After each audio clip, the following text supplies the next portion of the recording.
5th world title.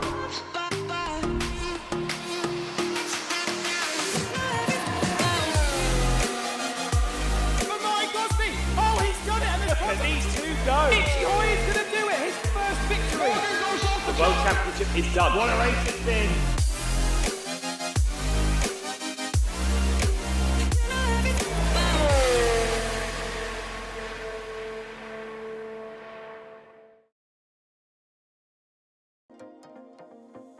Hello everybody and welcome to the final round of the Formula SimRacing 2023 VCO World Championship here from Interlagos. We've travelled over the Pacific Ocean from Suzuka last time out to Interlagos now for our ninth and final round of the 2023 season. Just a couple of weeks ago, Ewan Simicic confirmed himself as a three-time champion, in this, or did a four-time champion, I should say, with 2023 added to it as well. He is a four-time FSR World Champion, of course, now leads by 38 points over Jake Dennehan in the championship standings. Now, though, there really is nothing on this final race. It's just pride for everybody over the 71 laps here this evening. My name is Ewan O'Leary. I'm alongside Zach Sweeney for the final race of the season. We've put Cam Roger out. He's driving today, by the way. Zach, it's good to have you alongside me again. Ewan Simicic is a four-time world champion, but let's see what this race has in store for us, with everyone having free reign on what they're really going to do over the course of today. Yeah, everyone just trying to round the season off on a high, of course. It's been a very, very good season. Of course, there were points in this championship where we thought it could be a four-way fight for the title. Of course, in natural Simicic fashion, he's ran away with it towards the tail end of this season. But all due credit to him, four-time champion, of course, closing in on the record set by Bonner House of 5. So let's see what next season has in store. But today, of course, we'll round off a very good season. 9 races, of course, and we round it off here in Interlagos. Yeah, we've gone through 8 of our 9 so far. A couple of weeks ago at Suzuka was the most recent, of course, and now Sao Paulo. The middle of October, the latest we've finished in the Formula SimRacing World Championship for quite some time, actually, here at Sao Paulo this weekend. We've seen the Academy and Pro races already. Now it's time for the World Championship. Let's have a look at the World Championship standings before we go any further as well, because Ewan Simicic is crowned our champion indeed, and so he is 38 points ahead and can't be caught here this afternoon. Jake Dennehan and Dennis Jordan are going to be ones to watch, though. Still prizes available for second and third, of course. It just depends which way round they're going to finish, because David Mocek is probably realistically too far away to get involved with Dennis Jordan's third place, even though it is mathematically possible. Colin Spork is fifth, just ahead of his teammate Petter Burlak in sixth place. Then it's Alex Siebel in seventh for Scuderia Ferrari. Yannick Bock has had an impressive run to 8th place this season, with Matthew Williams also impressively inside the top 10. Jonas Braxtock's qualifying performances would have him higher than 10th, but that's where he finds himself in the World Championship this season.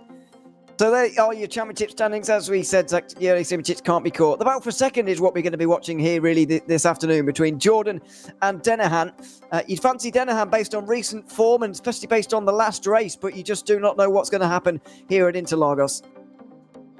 No, you don't. There's always chaos and carnage to be witnessed. I mean, it's a fantastic venue for a championship finale. That's why we're pretty much always here in Interlagos. So, yeah, I'm really looking forward to seeing how things pan out. Of course, a long race and an interesting strategy to be developed as well. We're predicting maybe 3 stops over the course.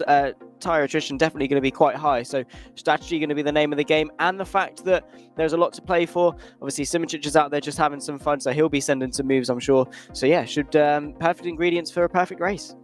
It is. We're moving forward into qualifying right now, by the way, and so that will be getting underway very shortly with some of the outlaps. Of course, we used to be limited to 3 flying laps in qualifying in the VCO World Championship. That's obviously not the case anymore, and that will help, especially around Tearsack. Of all the circuits, actually, of the 9, this will be most helpful at this particular circuit. It's probably the shortest lap of anywhere on the calendar, other than maybe Montreal. It's probably quite close between the two of them, but the point is, you'll get quite a few more chances here at Interlagos than maybe you otherwise might have done. However, so far this season, we haven't really seen the first times beaten once they come over the line for the first time. That's generally the way that qualifying finishes. Yeah, so obviously for those that are only joining us for FSR this season, as Ewan said, we usually only have 9 total laps, and that includes your in-laps and out-laps. So essentially you only get 3 flying.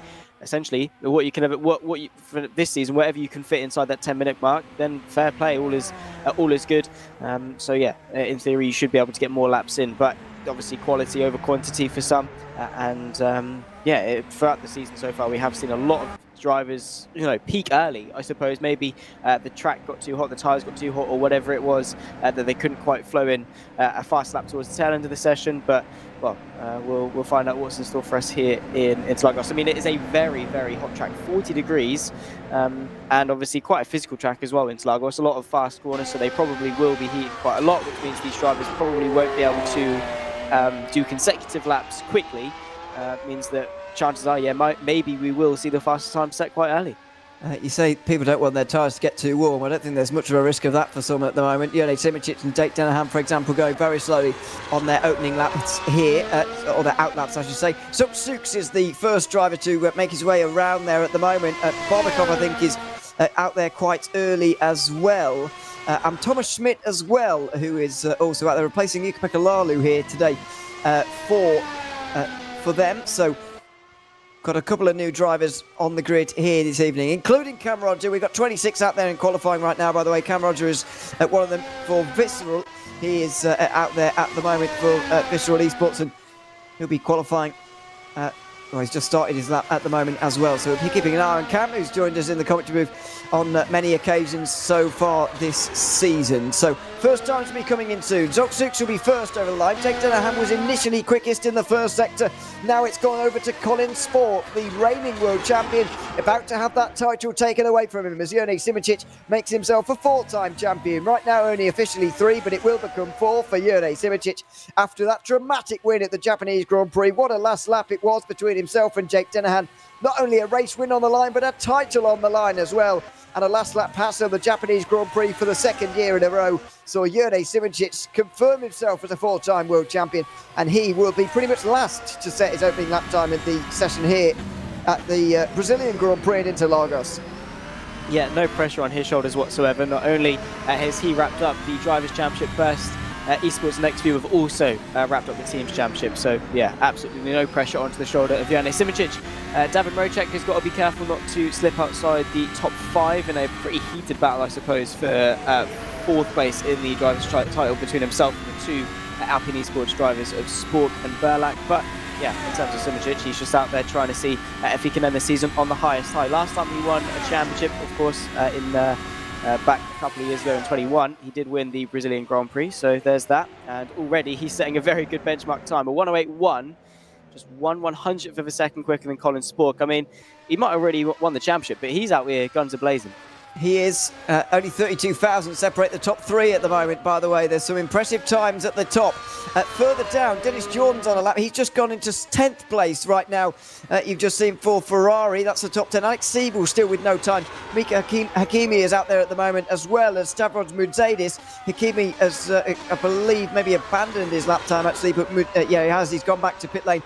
But Mudzadis is going around at the moment, and unfortunately is 1.4 seconds off the pace early on in this qualifying session. But there are the first times, and I think what you were saying earlier about tyre temperature is ringing true here, Zach, because at the moment we're seeing nobody going for 2 laps in a row. I don't think a single person went for a second lap there. Everybody going straight back to pit lane and for a slow out lap there now for a second flying lap here. Yeah, there's a reason why they're going so slow on that outlap. It's because they don't need to regulate their temperatures. They're already nice and toasty for them to start their lap time. And you will start to feel it over the course of the lap as well. You're pushing as hard as you can, naturally, in qualifying, and then you'll start to feel it, like potentially Zolk Jutz has just done there in the sort of to start the final sector. You're pushing so hard for the first sector that the tyres actually begin to overheat for the second, and then potentially even for the third as well. Well, definitely for the third. And then you start to slide around ever so slightly. So, yeah, they'll probably be cooking after 1 lap, let alone 2 push laps consecutively. So that's probably why we're seeing a lot of people just go straight back to pit lane and then for a very, very slow out lap, which is why in theory we could have the most qualifying laps here in Interlagos, but in practice most definitely not. Not in reality, no.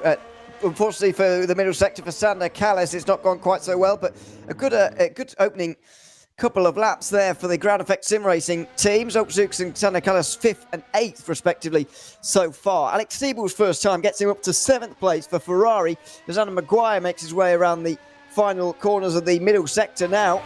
See what the middle sector is going to be for him as Colin Sport goes fastest in the first sector.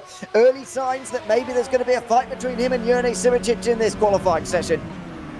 Potentially so, almost definitely so. I mean, when you're separated by that little, also don't count out Janis Brakšok, who's been very strong in qualifying over the course of this season. Has taken multiple pole positions, I believe. Colin Sport, he's got just a handful of corners left to go, 2 real corners left. This long left-hander that Cam Roger is going to absolutely hate, but Colin Sport loving on his run to potentially taking pole position provisionally. Jurnej Sivicic, you have to get a good exit off this corner though. It's green to the middle, so it's quicker, which you would still think is definitely good news for Colin Sport. Let's see if he can go any quicker and get pole position here, the reigning world champion. Colin Sport goes over the line, he crashes over the line in fact. He's very pleased with his lap time, It's a 1:08.0. It is possible, by the way, to get a 7.9 if things go absolutely swimmingly for everybody, but at the moment, Colin Sport is more than happy with that, a 1:08.0. Maybe enough for pole. It's certainly going to be faster than this lap for Sivicic, I would imagine. He's not any faster than even his personal best in the first sector. Yeah, not quite. And he's going to need to find some time, a lot of time, in the middle and final. Of course, the first sector is a tricky one, quite technical. It's possible to lose a lot of time, and well, he's going to abort that lap. And well, if he goes now, I think that's what he didn't want to finish that lap time, didn't want to waste that extra 30 seconds or so. He'd rather get back to the pit lane, get back out, so he's got enough time to set one more flying lap time. But 1.5 tenths in a session as close as this one, that is going to be a tough margin to beat. It is. You look at the gaps further through the field, 1.5 tenths gets you a long way through, so it's a big margin for those behind to cross at the moment. Still, Mika Kimi, by the way, has no time out on the boards. Mercedes is the slowest of those who's made a time, followed by Cam Roger, who's there in 24th at the moment, but obviously not too many World Championship races in recent times, other than here at Interlagos. He must be getting quite used to this by now. Adam Maguire makes his way through the pit exit. Petter Burlak is out there on a lap as we see it. A new time into 15th place goes Owen Magalji at the moment in that car, normally driven by Tom Lartalou for Race Crutch. There's Petter Burlak, he's through the middle sector. Maybe he can get towards that top 3, but there's a big gap for him to cross as well.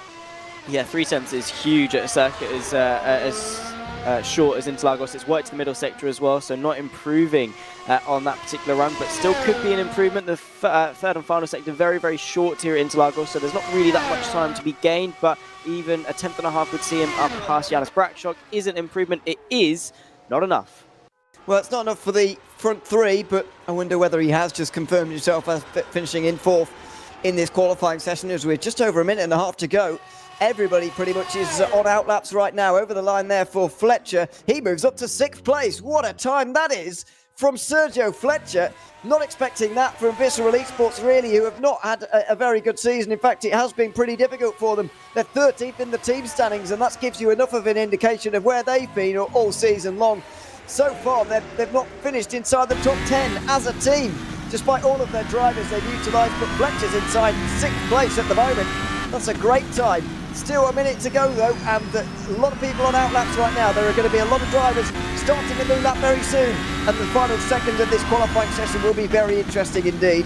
Yeah, I think so as well. Just look at how close that fight is for 5th. David Mrocek at 335 thousandths of pole position, same two for Fletcher, then Bock 1,000th behind that. That is absolutely insane. You've got from 5th down to 18th set by just 2 tenths of a second, which is incredible. Colin Sport out there on his final flyer, but as you can see, no improvements, which to be fair, I don't think we were overly surprised about. He's already built up such a good gap. It is so hard for him to improve. Janis Brakšok out there, though, is up on his personal best of the first sector. Could he get himself onto the front row? Well, let's see. It's very possible. We know how good Janis Brakšok is in qualifying.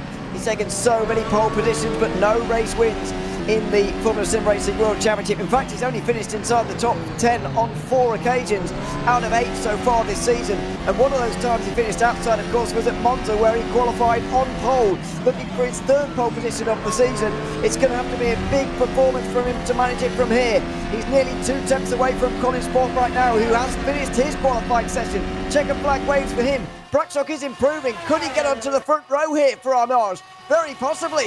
Brakšok goes over the line. It's going to be 2nd. 1/10 away from Colin Spork. Jurek Simicic right now doesn't have much to respond with. Adam Maguire's on the second row as well for RHG. That's a good performance from him, joining Jurek Simicic on the second row. Wow, what an end to that qualifying session. So close, of course. Maguire and RHG have been up and down this season, but good job for them in the final round of the season to secure a second row on the grid. Oh, well, at least for now. Davin Rocek up there, improving to the first and the second sector. Let's see, can he move his way up past Petter Burlock? Maybe even a little bit more. It's going to take a big ask from Rocek, but that runs the line. Could well see him upper place. Alex Siebel up in the sixth as well. Beautifully done from the Ferrari eSports driver. Is it enough from Rocek? Not quite. He stays seventh. No, 8.3 from David Mocek, and so he will stay where he is. So that is qualifying complete, and it will be Colin Spork starting from the front, Jonas Braxok in second, Jurek Simicic, then Adam Maguire in the front four here for the Brazilian Grand Prix, the final round of the 2023 VCO World Championship in Formula Sim Racing. So very much looking forward to the 71 laps we have still coming up. However, before we get to there, we're just about to get into warm-up. We do have, because we were crowned a new champion, Jurek Simicic became a four-time Formula Sim Racing World Champion just 2 weeks ago. Got a little video that pays its respects, I guess, to that, as Jurek Simicic completes his victory lap here at the Brazilian Grand Prix to crown his 2023 World Championship.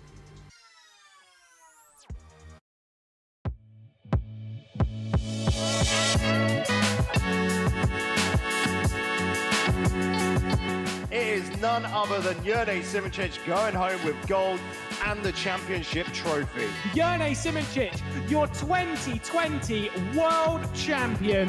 Jurek Simicic becomes a three-time FSR world champion. We're ready to get underway for the 2023 VCO World Championship. Now it's Simicic versus Denahan at the front. Simicic is coming for the lead here. He's down the inside. Denahan will have to hang it right round the long way. He closes in. He's got enough hybrid to go for it. Simicic with a late defence. It's down the inside for Denahan. It will be Jake Denahan to win the Bahrain Grand Prix. From 11th to first position, it's Jurek Simicic. Brilliant in Barcelona. Winner of the Spanish Grand Prix for the very first time. Simicic targeting it down the inside already. Contact is made. Jordan and Simicic bring it on. Dennis Jordan came out on top on the strategy, and he's going to come across the line to win the Canadian Grand Prix. Now we've got Jurek Simicic looking to the outside of Dennis Jordan, who's going to be braver on the brakes. They nearly make contact. Simicic the long way round, gets himself up in a second place. Jurek Simicic is trying to do it. He's down the inside into turn one. Jonas Braxok can't hold on. Oh no, Colin Spork's gone. Is Simicic going to be going for it? I think he is. To the inside, he's going to go. The Italian Grand Prix goes to Jurek Simicic. Simicic needs to finish ahead of Denahan to take the title. Outside for Simicic. He goes around. He tries to get the race win at the very end. Denahan's going to squeeze him. He's going for it into the final chicane. It's the outside line for the world title. Simicic breaks later. Denahan, oh, he's got around. And Jurek Simicic is going to win the VCO World Championship for 2023. He is the world champion for the fourth time. There it is, Jurek Simicic, a four-time Formula Sim Racing World Champion here, crowning the VCO World Championship for 2023. This is his victory lap at the Brazilian Grand Prix. 71 laps are ahead of us, and we're almost ready to go racing. It's myself, Ewan O'Leary, and Zach Sweeney alongside me, and we're very much looking forward to the race coming up. Here is warm-up, of course. Everybody back on the hard tyres again. Zach, we're expecting everyone to start on those. The tyres do kind of paying into what you said earlier about temperatures being quite high. That does mean tyre wear is also quite high, and so hard tyres are going to be the order of the day, at least for a lot of the day.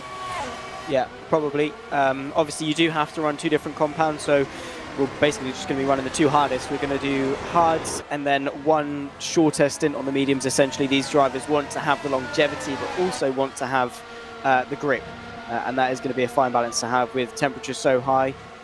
You're going to melt the softs in a matter of a few laps. Not going to really be viable because you're going to be spending the whole time on the softs worrying about melting the softs. The hards, at least, you've got a little bit more confidence with, and they can go a decent chunk. We're thinking anywhere between sort of 17 and 22-ish laps, potentially, maybe give or take a couple, depending on the actual rate of attrition in the race, how smooth you can be, and then obviously a shorter one on the mediums, anywhere between sort of say 13 and 15. Again, just depends on the situation throughout the race. We were expecting the medium stint to come at any point. It's not necessarily a very uniform thing. I suppose it all just depends on how close the trains are throughout the race and who wants to go for that undercut at different points. Yeah, we have seen a lot of times actually throughout this season that you can see someone inside the top 10 going for something a little bit different and putting the mediums on somewhere else rather than up there in the very last stint. You can do something a little bit different, but you do have to be careful using the medium somewhere else that you don't get stuck in traffic and find yourself really struggling to use the tyres and use the free air, I guess you could say, to use those tyres and make sure you're absolutely maximising them. So we'll see what happens over the course of the day. It's going to be the main contenders up towards the front, though. Interestingly, though, Jordan and Denahan, who are fighting for second in the championship, of course, are both starting back in the pack, so that'll be one to watch. Only 4 points separate them at the start of the day. Yeah, nothing in it, and well, they're going to have to be working their way forward. It is a very long race, of course, 71 laps, so plenty can change with the strategy, high degradation, and just the raceability of Interlagos. So just because you've had a poor qualifying, you can easily make your way up, and obviously they want to, because the differences in prize money and things, those small places can, even if it's an extra couple euros, you know, it helps on the run up to Christmas potentially. Get Halloween out of the way first, obviously, but you know, who doesn't want an extra couple euros in their back pocket? Oh, yeah, I guess so. It's going to be a big battle between those two over the course of the day, but let's see what happens when we get there. Warm-up is just about complete, as you've just seen. Lap times have plummeted. Colin Sport did a 12.3 on the hard tyres. That's much more like what we're expecting to see from the race. It's going to be a lot slower lap times out there this afternoon during the race than what we saw in qualifying. No 1:07 for us this time, but at 1:08.0 has got Colin Sport the pole position here this evening as he looks to get fourth place even in the World Championship this season, in his reigning World Championship season, I guess you could say. Overall in qualifying, he's already had 3 pole positions prior to this one, which will be his 4th, looking to turn this pole position into his 8th race win in the World Championship. And of course, this track will bring back very many happy memories for him as he overturned a championship margin in relation to Alex Siebel on the final day of the 2022 World Championship by winning that race ahead of his main rival Siebel, who just needed one more position to take the title, but ended up finishing 3rd, couldn't get that 2nd place that he needed, and ended up losing the title by just 3 points at the end of a very long season 1 year ago. It's not quite the same situation this time around. Jurnej Simicic leads by 38 points. He can't lose this World Championship now after only finishing outside the top 5 on one occasion, and that was a 6th place finish at the British Grand Prix. We're back to that style of racing again. Simicic's domination has come back to the Formula Sim Racing World Championship all over again. We've got 71 laps up on the clock then, and we're ready to go through the grid before the Brazilian Grand Prix. Colin Sport, as we've just mentioned, is on pole ahead of Jonas Praxel.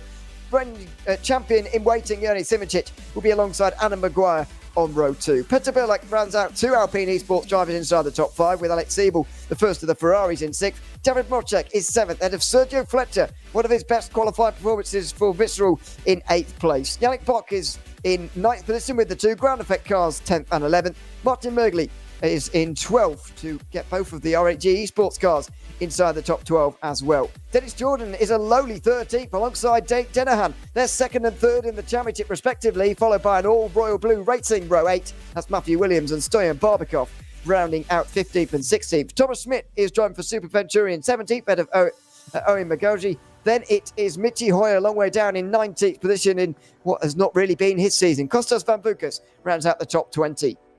Tom Oldomenga and Mika Hakimi are on row 11, ahead of Giordano Valeriano and Robin Panzar, who are 23rd and 24th. In 25th, it will be Cam Roger, who's ahead of Stavros Moudzadis, to round out the 26 drivers for the final round of the season. It's the Brazilian Grand Prix, 71 laps up ahead of us here this afternoon.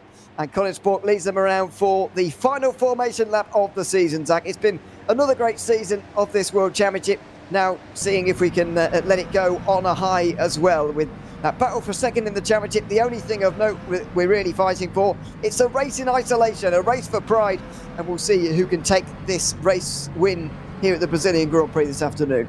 Yeah, it has been a mega season, and it has gone by really quickly. I'm almost surprised that we're already at round 9. Of course, we started a little bit later in the year, naturally we're finishing a little bit later in the year as well. But just in general, like it feels like yesterday we were in Bahrain. It's flown by, it's been mega, so many memorable moments throughout this season. And then, of course, Jone Simicic on his return. He didn't have any cobwebs to dust off whatsoever. He's back straight away to winning form. And right now, it's more just a formality, this race, than anything. He can cross the line and make his mark, his 4th world title in the in FSR, well, just everything sort of outside of that, as you say, race in isolation. We've got loads of drivers fighting just for pride, just to end the season on a high, and well, for a lot of them, there's nothing to lose essentially. So just go out there, have a blast, have some sends, and well, hopefully give us something really nice to watch in the commentary booth. Let's hope so. Ed Huntner making a good point actually as well in the YouTube chat about Braxock, and hoping that they can, for Arnaud, that maybe they can get their first podium. Well, forget podiums, Ed. They've not had a top 5 yet this season, so that would be a good result for them as well. Down in 7th in the Teams Championship, and of course the money for Teams Championship is split on points, of course. So the most amount of points you can get, the better, in terms of the money that you receive at the end of the day. And of course, we'll be watching out for Cam Roger over the course of the race as well. Where can he get to in his 2nd World Championship race of the season? He did, of course, make an appearance back at round 4 at the British Grand Prix. Finished 22nd on that day. No points for that. We'll see if he can get his first points of the season here at Interlagos this afternoon. We're about to get underway, though, for the final time in the Formula Sim Racing VCO World Championship for 2023. A 9-round season about to draw to a conclusion here at Interlagos. Colin Spork, the outgoing world champion of 2022, getting it underway from the start alongside top qualifier Jonas Braxock and great champion in waiting Jone Simicic as well. The lights come on here in Interlagos, and we are racing with Colin Spork getting a good launch. It was a good one from Siebel as well, although he's got nowhere to go in towards turn 1. We're levelling towards turn 1 between the 2nd row as Jone Simicic goes round the outside. He'll take 2nd. Jonas Braxock now back to 3rd with Adam Maguire 4th. Then it's Peter Perlak, David Mocek, Alex Siebel and Yannick Bock rounding out the top 8. We make our way through turn 3. Everybody makes it through cleanly as well. Just up in the background, side by side between Perlak and Maguire as they go towards turn 4. Perlak can't make his way round the outside there, and Adam Maguire hangs on as it's a clean start to the Brazilian Grand Prix. It is, everyone through nice and cleanly. A little bit of dust being kicked up, but that's absolutely natural. Everyone facing the right way. A perfect start from Sport, though. A big send, though. Sending it 3 wide. I think that's Tony Barbican, maybe, or even Santa Callis sending the move for 12th place. Side by side as Jake Dennehan is making very good ground. Already up a few places, but side by side with Martin Maguli in towards the very famous turn number 10. It's the outside line for Dennehan as he finds his way up now into 11th. Yeah, Dennehan getting a better start than Jordan. That's exactly what he needed. Dennehan with a 4-point advantage over Jordan in that battle for 2nd in the championship at the start of the day. But over the line for the first time, Colin Spork has already got 1.3 seconds over Jone Simicic. Jonas Braxock is 3rd, and look at this, Cam Rogers into the top 20 already, into the points, as he's looking at the back of Matthew Williams at the moment, looking to consolidate a top 10 in the points at the end of the season. He goes down the inside of his teammate Stoyan Barbakov into 17th place, and Cam Rogers will follow him through. Side by side through the corners, and he does go through into 18th position, does Cam, and he's ahead of Stoyan Barbakov, who loses 2 places in one corner. It's still going on back here though, as on the defensive at the moment is Sander Callas from Dennis Jordan, who is stuck in 14th place on this opening lap. Wow, no one waiting around at all, continuing to go side by side. You can see Dennis Jordan trying to move his way past. There's no way through, potentially a send from Magauji going into the inside of 6 and 7. And Dennis Jordan has got that one covered. You're not on the brakes for long enough into there to really send the move. That's Michi Hoyer sending it way too late on the brakes. Matthew Williams picks his way through. Michi Hoyer, of course, needs to make the most of those medium tyres while they still last. But the Royal Buka, Williams is going to be later on the brakes. Michi Hoyer goes the long way round, of course, utilising those mediums and, well, stays ahead in 16th place, but not really making the ground that you'd expect. He needs to be moving forward faster. Yeah, he's done this a couple of times so far this season, hasn't he, Michi Hoyer? And so up to 16th already. And this is exactly what he does in these races. Takes the mediums at abnormal times, but he does make it work. Now then, Colin Spork, nearly 2 seconds in the front. What a drive this has been so far. This is the kind of performance he could have done with last time out, it was a DNF, of course, at the Japanese Grand Prix. He's currently 74 points behind Yone Simicic. If he'd have not DNF'd, of course, going into the day, he did need points, of course. He was already 44 behind, but even so, he could have done with some of these performances over the course of this season. Through the opening sector again go the leaders. Sergio Fletcher defends from Jake Denahan, who's had a good start here for Netrex, and he's into the top 10 already and putting distance in between himself and Dennis Jordan, down still in 14th place. Sander Callas still defending from him. Yeah, he is, and Jake Denahan is up inside the top 10, so beautiful start from him. There's Olden Menga trying to go to the outside, and he's going to find himself later on the brakes. He's going to pick his way through on the race clutch car, of course, of Robin Panzer. Olden Menga finds his way through for now, but Panzer is back up the inside, side by side, through the very long left-hander, very fast as well, and they've made it work. Olden Menga up into 23rd, still no points on the table as of yet, but nice move indeed. Yeah, formerly teammates, of course. Robin Panzer used to be a part of First Esport, but no longer. Now driving for Race Clutch and now looking for a move here in towards the first corner. No, it's not going to happen there for 23rd. These are the battles going on further down in the pack. That's because not much overtaking up inside the top 10 at the moment. Owen McGorgy has got himself into 16th place as well. He's just behind Matthew Williams, who's also been making moves here for Royal Blue. He was in danger of falling outside the top 20 earlier, but now Williams is into 15th place, which is a good result for him. He's 9th currently in the standings, but at the moment would be possibly losing his top 10 in the championship standings, with both Jonas Brackchuk and Adam Maguire ahead of him on the road right now.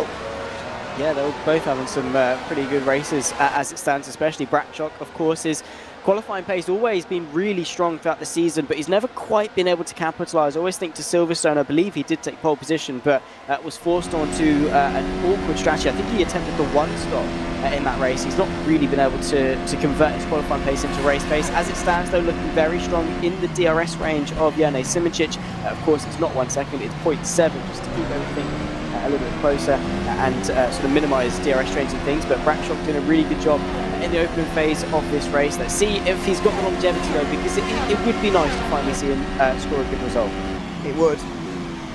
He's, as I say, not finished inside the top 5 all season long, despite those two top qualifying performances, those two pole positions that did indeed come at Silverstone, as you said, Zach, and Monza as well at the Italian Grand Prix, where he finished 14th, unfortunately for him. Up inside the podium places here, though, a place where he has been in the past, of course. He has been on the podium in the World Championship back in the past on 5 occasions indeed as well. The most recent of those coming at the French Grand Prix of 2022, where he finished 3rd on that day.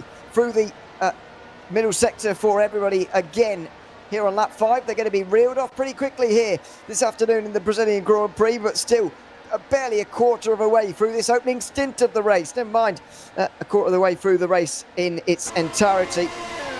Brackchuk is probably quite close to Simicic here and towards turn 1, although that's not going to be a move. There's more likely to be moves from this second group, although they're not really fighting each other very hard either. The opening laps have gone and been and gone now, and we're settling down a little bit into the rhythm, although Matthew Williams isn't. He's making a move down the inside of Dennis Jordan. Yeah, Jordan not really going the right direction. He needs to go forwards, not backwards. Matt Williams with a very audacious send, it must be said, into turn number 1. Of course, the way the corner bends is you can get away with braking really late. No way through into this run towards turn 4, of course. But yeah, Jordan, he's falling, not gaining. And when Denahan is doing the exact opposite, exactly what he needs to do up there in 9th, it's looking less and less likely for Jordan to consolidate 2nd place in the championship. Matt Williams, though, looking very feisty. I do the irony of us saying that everyone's calming down, and then he sends that absolute send from a few good car lengths back. But yeah, so for the majority, everyone just trying to settle into rhythm, because it is going to be a race of attrition. They know that if they can play their cards right with their tyres, then chances are they might be able to scrape a good result off the table. You can race your way to a good result around here at Interlagos. It's very possible indeed to overtake, and so that's what they'll be aiming for on this occasion. Maybe a top 10 for Royal Blue here. Maybe not with Barbakov, but maybe with Williams instead. So Simicic is at the head of the train, really. 3.7 seconds is the gap up to Colin Sport. There's Brackchuk, Maguire, Burlak, Mrocek, Siebel, Bock, Denahan, and then there's a bit of a gap in the train. It's a long group, but no overtakes really happening here in this group just for the moment. They're all in one long line. I'm somewhat surprised with the gap that Simoncic is getting in front of him right now, though. 3.5 seconds is considerable.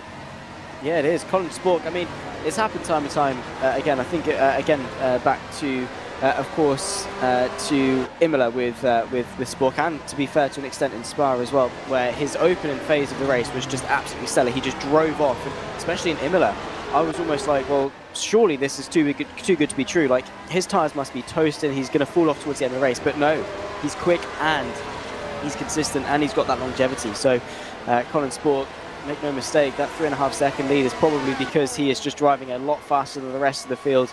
And if he was driving like this all season long, Jane Simoncic would have had a much harder time of taking that 4th title. But unfortunately, Colin Spork has had ups and downs so far this season. Well, just a couple of spurts of, Colin Sporkness. But we focus on this fight for a second because Janis Brakshov is trying to put some pressure on Simoncic, but for whatever reason, just can't quite get close enough.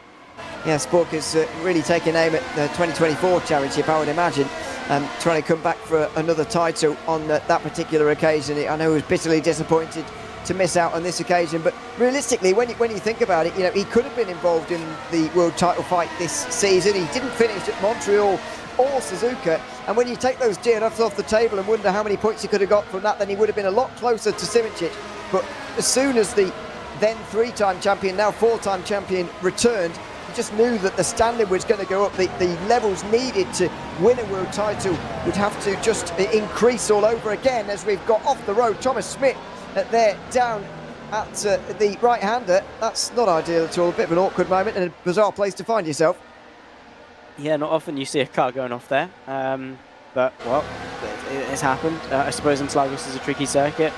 We didn't expect Cam Roger to be off 100 metres into the grass in Pro, but somehow he managed that one. So, yeah, it's always full of bizarre things. Focusing on this fight, though, Michi Hoyer down another couple of places, now finds himself behind Cam Roger in 18th. Maybe already these mediums starting to go off. Maybe Michi Hoyer just not quite feeling the groove. Inside line, of course, on Cam Roger.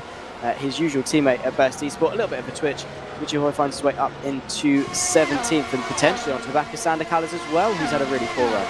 Yeah, Hoyer was initially ahead of some of these guys, but he's fighting his way back through again, and so Callas is just continuing to drop places. Jordan was trying to get past him earlier. I think Williams, McGorgy and Hoyer have all now done that, as well as Roger as well, so they've all made up places. Now Dennis Jordan is going to try and do that. Probably same thing to Top 6 now for 12th place. Martin Mergley, Sergio Fletcher also separate Jordan from Dennehan at the moment, and more than 5 seconds apart already inside the first 10 laps. It's not looking good for the Scuderia Ferrari eSports driver there in terms of overturning that 4-point deficit he had at the start of the day. Yeah, it's not looking good, but still a long race to go. But yeah, it is going to be very, very tough. I mean, it has to start here, surely, you'd imagine, with Zooks.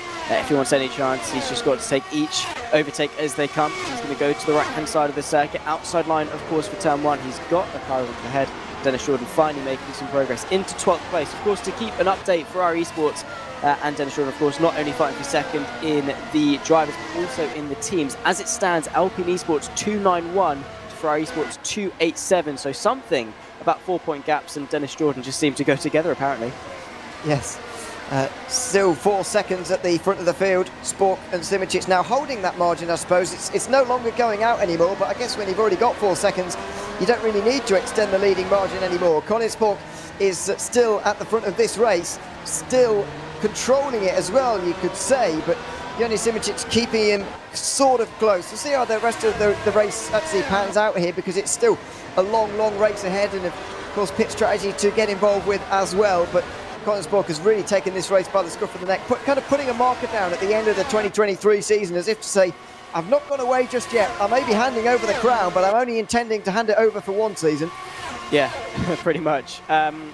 Yeah, Colin Spork, he's had a phenomenal season. Again, he's had 2 wins. If he is able to consolidate this one, it would be his 3rd, which matches Jani Simoncic, which obviously is pretty good in that regard. The thing that let Spork down was a poor start to the season, a couple of DNFs, and of course a poor round just on the just on the fringe of the top 10 in Monza. So he's had a good season, just not quite to the usual caliber, but Yeah, well, unfortunately, there's been a couple of incidents up and down the grid, and Mika Hakimi has found himself out of the race. He has, and this is exactly how.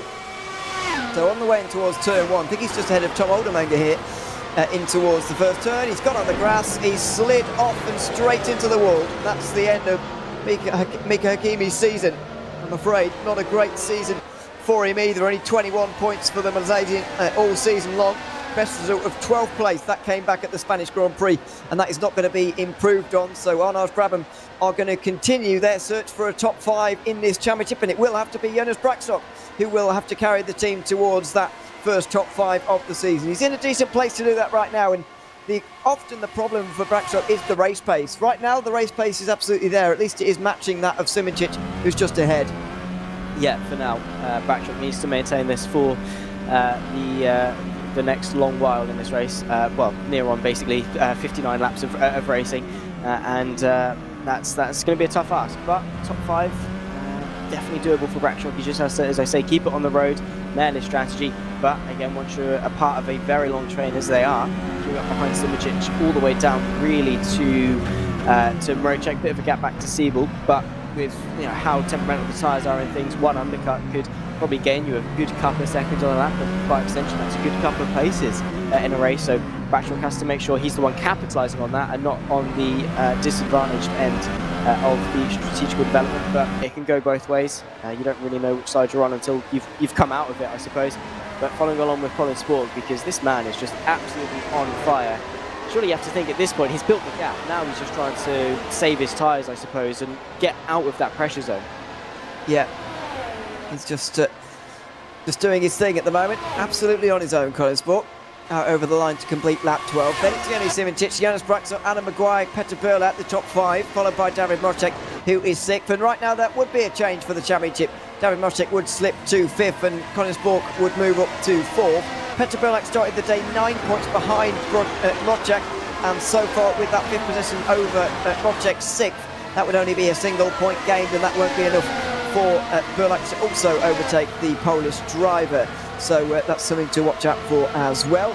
Martin Mergley is just behind Dennis Jordan, and that's because Jordan has just gotten through on him into 11th position now. So the Ferrari driver into 11th, still 5 seconds behind Denahan though. And you somewhat fear already, even though we're still in the first quarter of this race, you fear already slightly that Dennis Jordan has seen the damage done in terms of his gap to Denahan. He needed to beat Denahan today, of course, to take those points away and take that 2nd place in the championship. And the damage may already be done by Jake Denahan and his better start than Dennis Jordan's. Yeah, Denahan just didn't wait around. I think in the opening lap alone, he started 14th and he was up into 11th, or at least in the first lap and a half. So he didn't wait around. He was committed, just took each overtake as they came, and Dennis Jordan unfortunately fell back a couple of places. It was as low as I think his 14th at one point, maybe even lower. Of course, now he's sort of got into the swing of things and kick-started this race, but it's still 11th, and as you say, still 5 seconds off where he needs to be. Well, not even where he needs to be, probably 10 seconds off where he potentially needs to be if he wants to secure that 2nd place in the drivers. Focus on this train though. The 3 of these guys, Siebel, Bock and Denahan, have got a bit of a gap up to the train behind Simoncic. Are they going to work together, or is Bock going to spark a battle with Siebel? We'll obviously wait. As you can see, the gap itself is only just shy of 2 seconds, so it's definitely an attainable gap. It all depends on how well these 3 work together. Yeah, or if there's going to be any working together at all here, because that is somewhat doubtful as well. You just don't know what they're going to do at this stage. Siebel running 7th, then Yannick Buck, then it's Jake Denahan running in 9th place. Sergio Fletcher rounds out the top 10.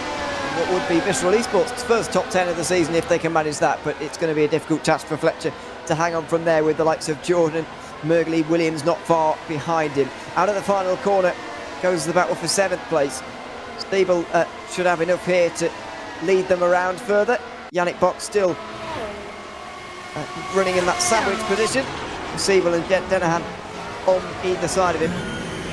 Bock, of course, is in 8th place in the championship standings as well so far this season. Right now, he's going to be in danger of handing that position over to Jonas Brakstok, who will hang on just about, but at the moment he's in a bit of danger for that. Lots of championship positions to fight for today as Michi Hoyer makes his way into the pit lane for the first time this afternoon. a medium stint should be around 14 laps, and he's done exactly that on the first stint. So now he'll put the hard tyres on and get into some clean air, which should gain him even more time.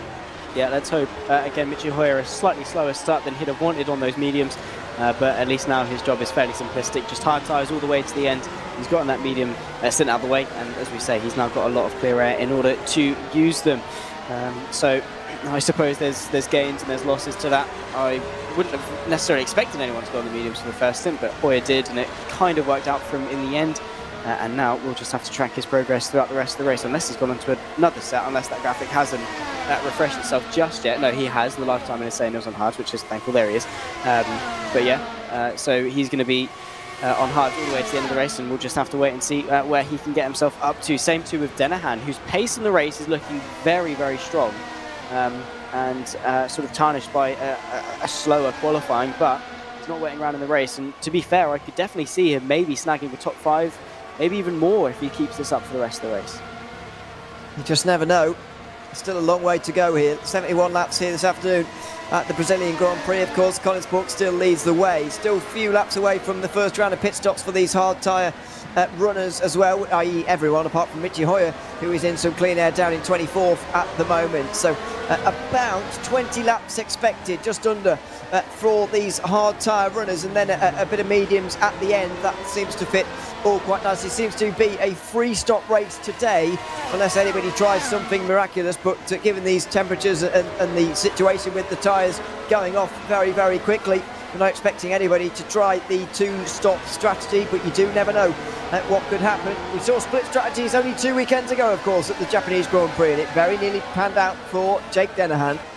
Yeah, very, very nearly so, but a brilliant move on the outside for Simicic, sealed him the win on that particular day, and of course sealed in the championship. But yeah, split strategies have always been a thing so far this season, but I don't know if we are going to be able to see any variants, or if we are, if it's going to be able to work. I think the general consensus is going to be the 3-stop, because I don't see anyone being able to take these hard tyres any longer. Santa Callis on the back of Cam Roger, who's made some good progress up to 16th in fairness. Callis really struggling to put his foot down. It allowed Roger to just build a couple of car lengths of a gap. Roger running really nicely inside the points, of course, there in 16th place, and obviously would like potentially a couple more on his pursuit to obviously round off the season, as he usually does in the World Championship. But yeah, in terms of variants in pit strategies, a 2-stop maybe, but are you going to be quick? Absolutely not. I would think a 3-stop is definitely quick. I mean, by all means you could do a 2-stop. I just don't think you'd finish very high afterwards. No, I don't think so, and I think it would require 25 laps, maybe more, at these first set of hard tyres as well, which seems like a very long way away. Koningsborg comes into the pit lane then, only 17 laps here for him. That's not a very long opening stint for Koningsborg, and he's going to have a bit of a problem here as well, in that he'll find himself into traffic. Now Cam Rogers going to make his way into the pit lane as well, after only 17 laps out there on the circuit, so that's only 2 out of the 23 who are running this strategy and are running at the front of the field, who have gone into the pit lane after only 17 laps. Koningsborg being one of them. Hard tyres for the Alpine eSports driver. He makes his way out into a tiny pocket of clean air, but how long is that going to last for? Not very, I can imagine, with Koningsborg's pace plus some fresh hard compound tyres. Yeah, he's going to be onto the back with he's going to be onto the back with them guys very, very quickly. And he's going to be flying towards the front, I'm sure. But as we say, that slight discrepancy coming in sort of maybe a lap earlier than those around him, could it come back to bite him in the backside later on in this race? Because at some point it's either going to make his medium stint longer or require him to compensate on later hard stints. So at some point potentially Spork is going to have to be slower than the rest of those around him, as opposed to sort of Simicic, Brackshot. Basically everyone else that stayed out a lap longer, well, they've essentially just got everything to gain. With each lap they go longer is another lap they've got in pocket. Peter Berlak in on the following lap for Alpine eSports, who are looking all right in their pursuit to take second in the teams ahead of Scuderia Ferrari, but I think it's going to be a hard-fought battle to the end. Yeah, Dennis Jordan also making his way in along with Jake Denahan as well to get out the traffic, and those two actually will get out of traffic unlike Colin Spork, who's found himself very much within it. He's behind Jonas Braksok at the moment. The top three who have now been restored, Simoncic, Braksok and Maguire, are running at least a lap longer. They're running 2 laps longer than Colin Spork. Wonder if they'll be in after 19 laps instead. Or maybe they'll even go to 20, but maybe this is one of the reasons why Colin Spork got out to such a big lead. These 3 behind were maybe taking it slightly easier on their first set of hard compound tyres. Yeah, I think so. Obviously, Simoncic and his strategies this season have been phenomenal. Even on days where he's not necessarily the quickest driver, he's been able to compensate with good pit stops and things. So that's, of course, what's crafted him into such a good champion and could be doing him some good today. They're all going to come into the pit lane, or not. Simoncic fakes him. Braksok's in. Same too is, I think Maguire stayed out as well, but did David Mrocek come in potentially as well, just in the background? But anyway, yeah, he is. And Simoncic stays out. That was a good dummy, I have to say to him, but obviously feeling confident with himself and Maguire that they can stay out for an extra lap. Really good stuff onto the 20th. Yeah, I hope Jonas Braksok intended to pit on that lap anyway and wasn't just duped into going into pit lane there. There is Colin Spork. He's out a long way ahead of Jonas Braksok, who's nowhere to be seen. Where is the Hungarian? Can't see him as he's in the background of that shot at the moment, and he should be. Despite Spork having to make an overtake on Zoltuk's on that lap, it's still a very big lead that he's got, and it's even bigger than the straight from on the Descida de Lago there, the straight connecting turns 3 and 4. Colin Spork has a very big lead. Petr Perlak's jumped Braksok as well, so the undercut pretty powerful, as you might imagine, in these conditions. Through has gone, the 2015 world champion. Petr Perlak through. It could even be an Alpine eSports 1-2 in a couple of laps' time. Yeah, you'd imagine, but how long is that going to last? Again, it's the knock-on effect of these undercuts. While they are strong, they could well be short-lived as the discrepancy catches up to you and the fresher tyres of those behind then start to give the advantage back to them. But yeah, as we expected, the undercut very powerful. Adam Maguire, though, going even a lap longer than Simoncic onto the 21st lap, which is going to cost him a lot of time now. It all depends on how much he can gain later on. Yep. And if he's doing anything outrageous in terms of 2 stops as well. Now Dennis Jordan goes through on Stavros Mercedes. He's not actually that far away from Alex Siebel. It's been a good early stop from Dennis Jordan. I would recommend it, by the way, for those who are further back in the field, because it is a good idea to get yourself into clean air and use the undercut that you can evidently get around Interlagos. But Dennis Jordan has done that. He's up to 12 now. Simoncic's behind Braksok then as they make their way out of the pit lane. Yes, he does just slot in behind Braksok. So Perlak is through, and it will be second place at the end of it all as well. I'd imagine Sander Kalle still hasn't been into pit lane just yet. David Mrocek is just off the back of these guys, and I don't think Robin Panzar has been into pit lane yet quite either. But it's going to be an Alpine eSports 1-2. As you say, the question really is about how long it's going to last for, and fair enough, but even so, he's still done a good job as Petr Perlak especially, and Colin Spork has now got what's going to turn out to be a 6 or 7 second lead, I think. Yeah, I think the early dash helped him to build it up. What it does is that even if later on his tyres are worse for wear compared to those around him, he has got a gap to play with as such, which he can obviously work with. Adam Maguire in and out. Let's see what the damage is for the Rh eSports driver, who is out there on some, or was out there, I suppose, on some very old tyres. But again, it's the swings and roundabouts. At some points you're going to be quicker, at other points you're going to be slower. It all depends at what stage of the race you're at and what stage of your particular strategy you're at as well. Petr Perlak easily out ahead. But in a very heated fight, of course, with Kallis and Braksok, who is going to pull out to the inside and take that position away from Sander Kallis. Janis Simoncic and Mrocek also next in line to do it. Maguire settles in only, to be fair, less than a second off Mrocek, and then only a second further on Simoncic. So yeah, not looking too bad at all. We've got Fletcher and Williams fighting over 15th. Williams trying to go for an up and under on the exit of turn 4. Very nicely done from the Royal Blue car, and now he's got to keep it as they run uphill towards the very fast right hand.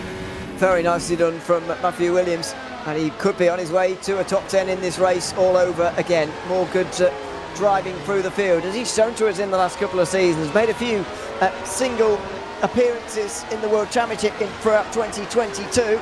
He's now back again in 2023. And this time it's for a full season, possibly for a top 10 in the points, as he continues to develop over the course of this season. In fact, in the Pro Championship in 2022, he did only 4 races, but still won all of them.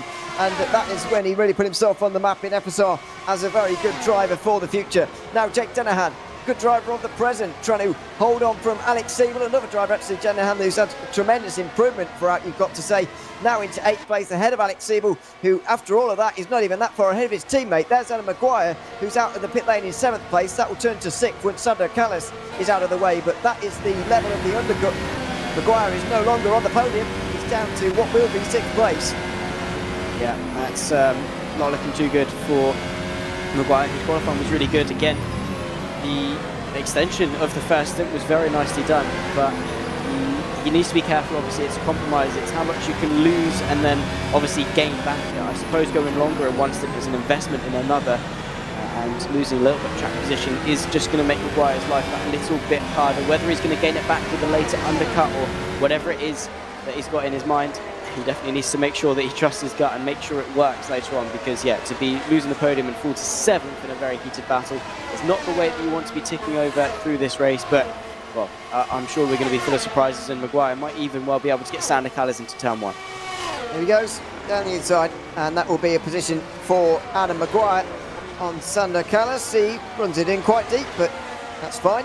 Up to 6th place for Adam Maguire in this race. Petr Belak still holds 2nd place then. Jonas Brax up just behind. Then it is Jone Simoncic, then David Mrozek to round out the top 5. Petr Belak, by the way, is a 4-time Brazilian Grand Prix winner, including the season where he took his world title back in 2015, and he has won around here as recently as 2018. So recently, that was 5 years ago, but in terms of his Formula Sim racing career, that's quite recently. He's had a couple of years away from the championship. Now he's back all over again, but like, unfortunately, it's not quite been the season that has seen him go so close as he did back in 2020, for example. He did do a significant portion of the 2021 season as well, but missed out entirely on the 2022, missed about 14 World Championship races in a row, but he's back again now, and he's back in 2nd in this race. There is Owen McGorgy in 19th place in a train headed by Cam Roger at the moment in 17th. Just further in front, there's more battling going on, and I believe in 14th place, by the way, the only driver not to have pitted so far, or one of two, Stavros Mercedes, along with Sander Callas, who I guess are going for 2-stop races here, I suppose, but as we start lap 25, maybe they are trying something a little bit different. Yeah, that's definitely a risk, but it's a risk they're going to have to commit with. You can see Maguni on the outside of Fletcher as well into turn number 1. The visceral car able to stay ahead of the RAG machine. Yeah, Mercedes and Callas, of course, stretching this very, very long. I mean, 6 laps later than what I would have expected to be the norm, and what we saw Sport coming on lap 17. So 8 laps or, further through the race than them, which is a decent chunk of a stint. So obviously the fact that they're not dropping is quite respectable, to be fair. But again, it's that risk versus reward, that investment that I spoke about. Are they going to be able to gain it back later on? It's going to be another question. Cam Roger down to 17th place after pit stops and things, but obviously when Mercedes comes in, we'll re-inherit that. And well, now he's got a lot of work ahead of him, because he's got Jukes and McGorgy very close behind him, as Cam Roger is in pursuit of some World Championship points. And nowadays, we get them for a top 20 finish in the VCO World Championship for Formula Sim Racing. Points going all the way down to 20th now, since the maximum grid is 30, of course. As through they go on Sander Callas. That is Dick Dennehan making his way through on Callas, who's really struggling on these tyres now, and he would be as well. Ground Effect Sim Racing trying something a little bit different, and Alex Siebel is going to go through as well. This could be, Sander Callas could become a bit of a punching bag over the course of the next few laps, because he has got some very old tyres on. Yes, he's not going to be defending, let's put it that way. I'm surprised he's still out on track, in all fairness. Yannick Bock finds his way alongside. I would imagine that Dennis Jordan is going to very swiftly follow. He just hasn't got the grip in order to fight this, and there's no point, because all he'd be doing is harming his and those around him's races. Jordan as well back through on the inside for 10th place. Of course, keeping a very eager eye on the gap between Alpine and Ferrari. As it stands, Alpine taking a big chunk out of Ferrari in that fight for the team's championship. Colin Spork, of course, heading the way 8.5 seconds clear of the pack, and just in cruise mode. He absolutely is. 8.5 seconds is the margin right now. Does it look like coming back? Absolutely not for the moment. And the other advantage he's got is not only is Berlak also doing his own race, of course, but he's kind of holding everyone else back at the moment. Braxog and Simoncic might be able to go a little bit quicker, but they've got to get past Berlak first, and that's going to be difficult. Alpine eSports possibly looking for a 1 and 2 here, as Mercedes is going to go to the pit lane on those very old hard tyres. Cam Rogers up to 16th now, but it could be challenged immediately by Owen McGorgy, who looks for the outside. He won't manage it, but Roger goes very deep into turn 1, and so round the outside through turn 2 instead, and he'll go through 4. Rates clutch into 15th place.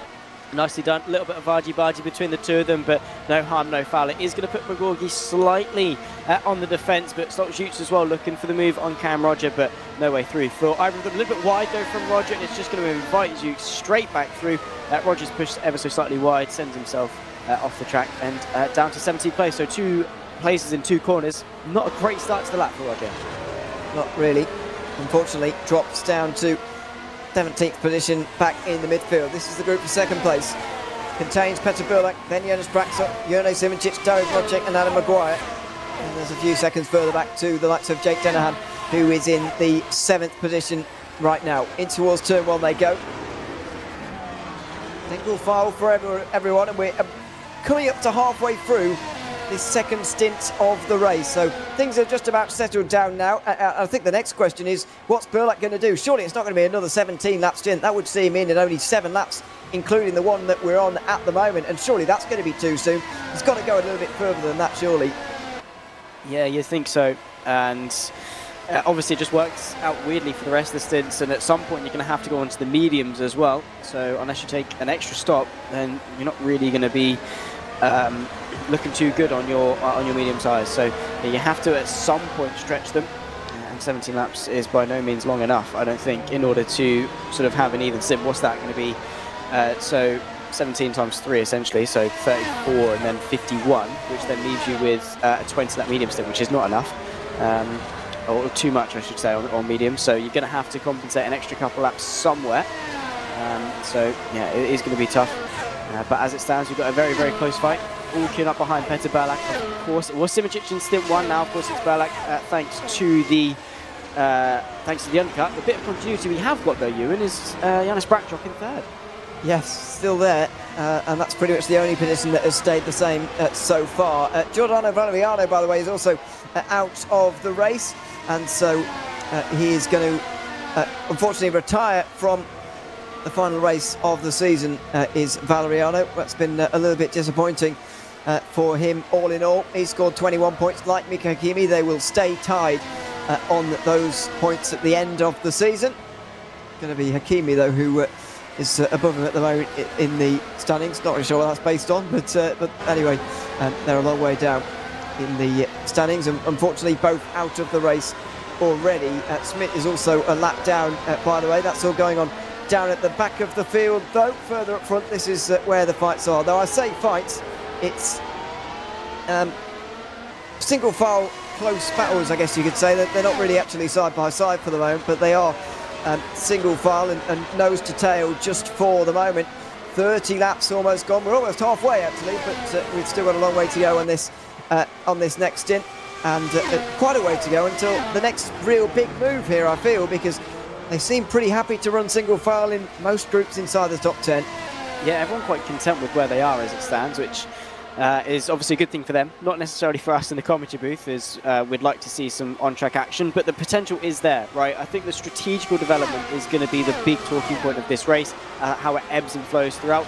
Obviously, at the moment, we've got side-by-side Stoyan Barbakov finds his way into 17th, and might well have a crack at Cam Roger, who did find himself back in front of Stoltz at some point in the previous couple of laps, and up now into 16th place. Well, I suppose back into 16th place. Stoyan Barbakov taking his medium stint for stint number 2, so would expect to be making some progress. And well, again, you want to make the most of them while you can. You definitely do.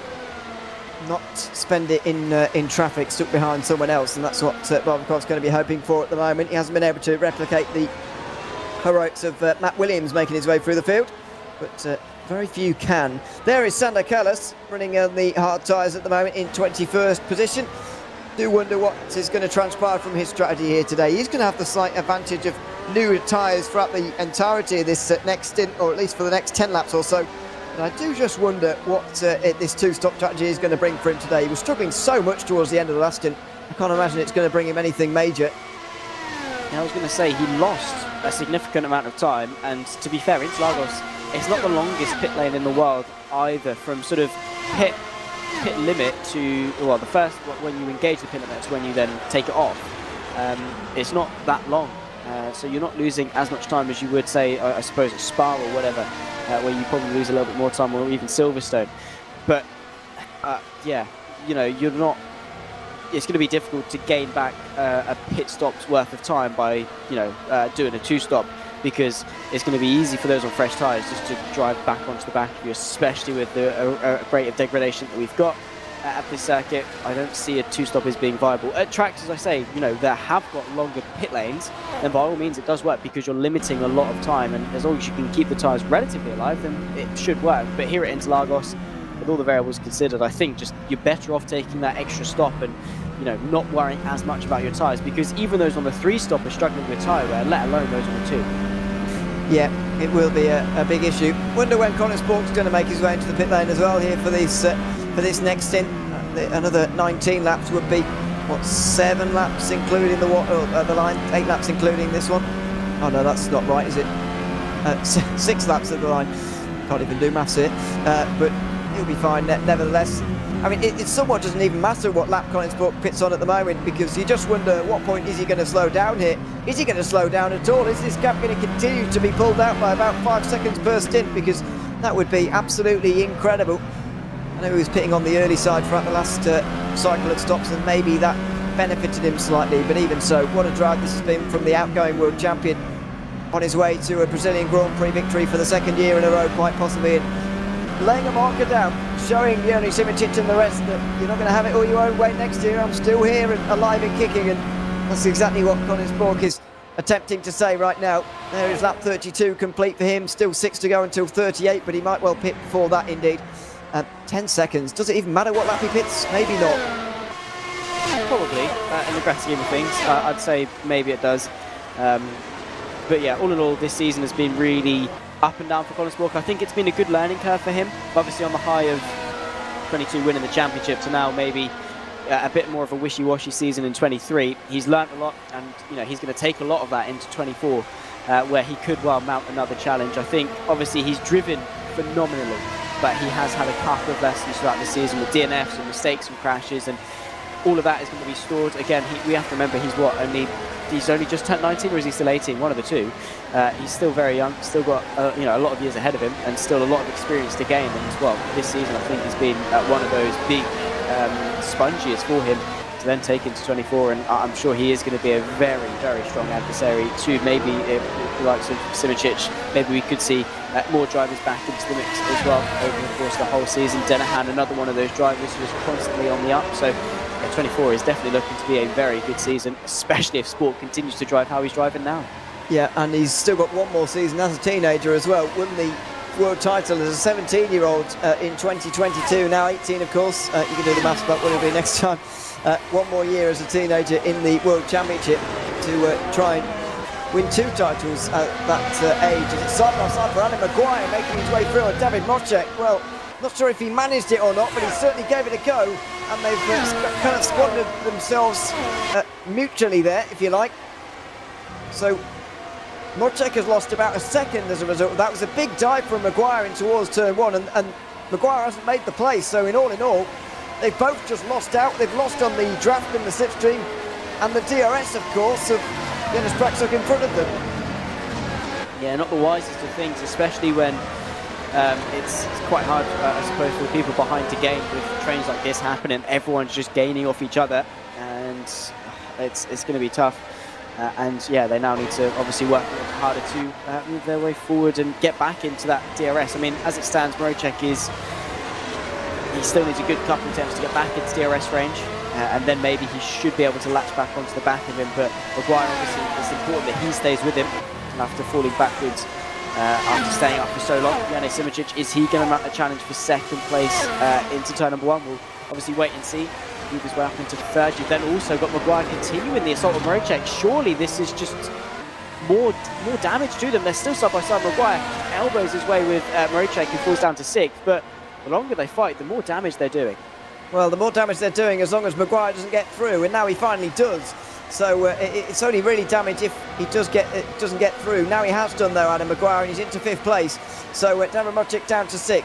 Jonas Braksuk now 4th, and he's being left behind now by Petr Birlak and Jurnej Simicic, the two main contenders for the 2020 World Championship. Of course, Simicic coming out on top on that occasion at the Japanese Grand Prix, incidentally, where he was crowned champion, and he was crowned champion for the 2023 World title at that venue as well. They're now fighting for second place. Braksuk away from that, and I just wonder what's happened to Braksuk here, because he's fallen straight into the clutches of Maguire. Seems to be really struggling at the end of this stint.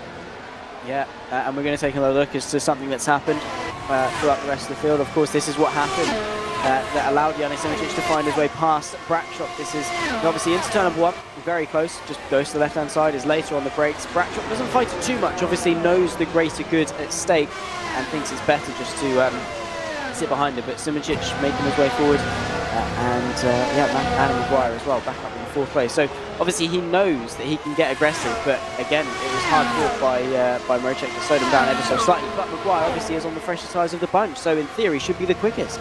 I think Braksuk saw that. I think Simicic saw that Braksuk was losing time, saw it coming, and just went for it there on the inside at turn 1.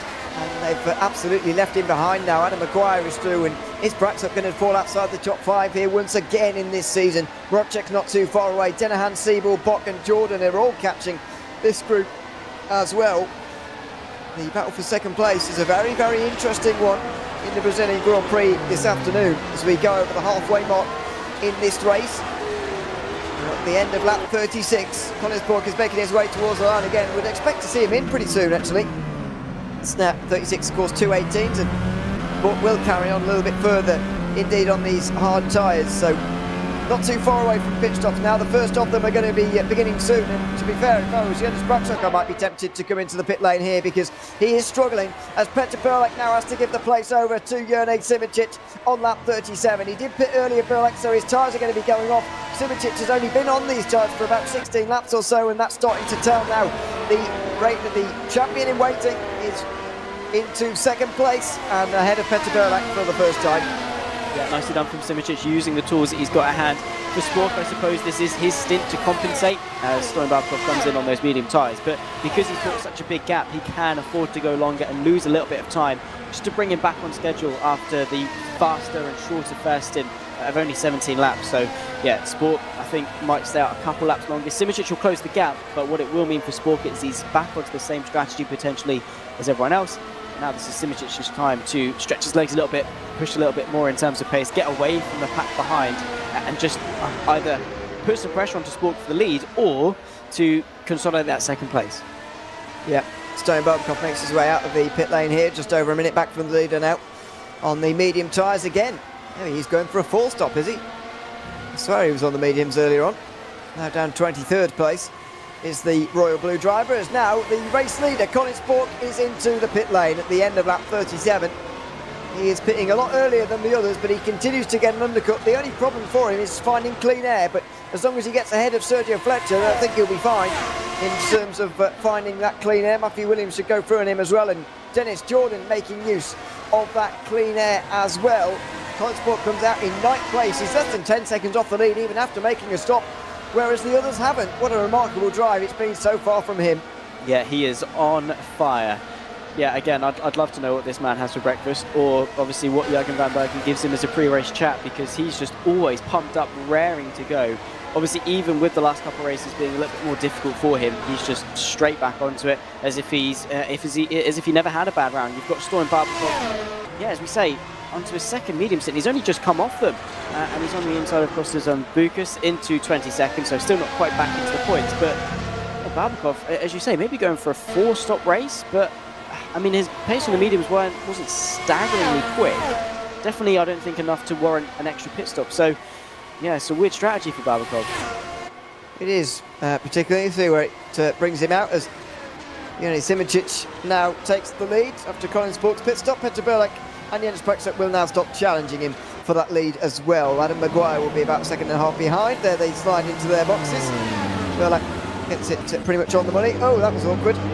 As Denahan tried to go round him. Birlak avoided that disaster anyway. Out of the pit lane goes Petr Birlak now. Colin Spork will be miles in front.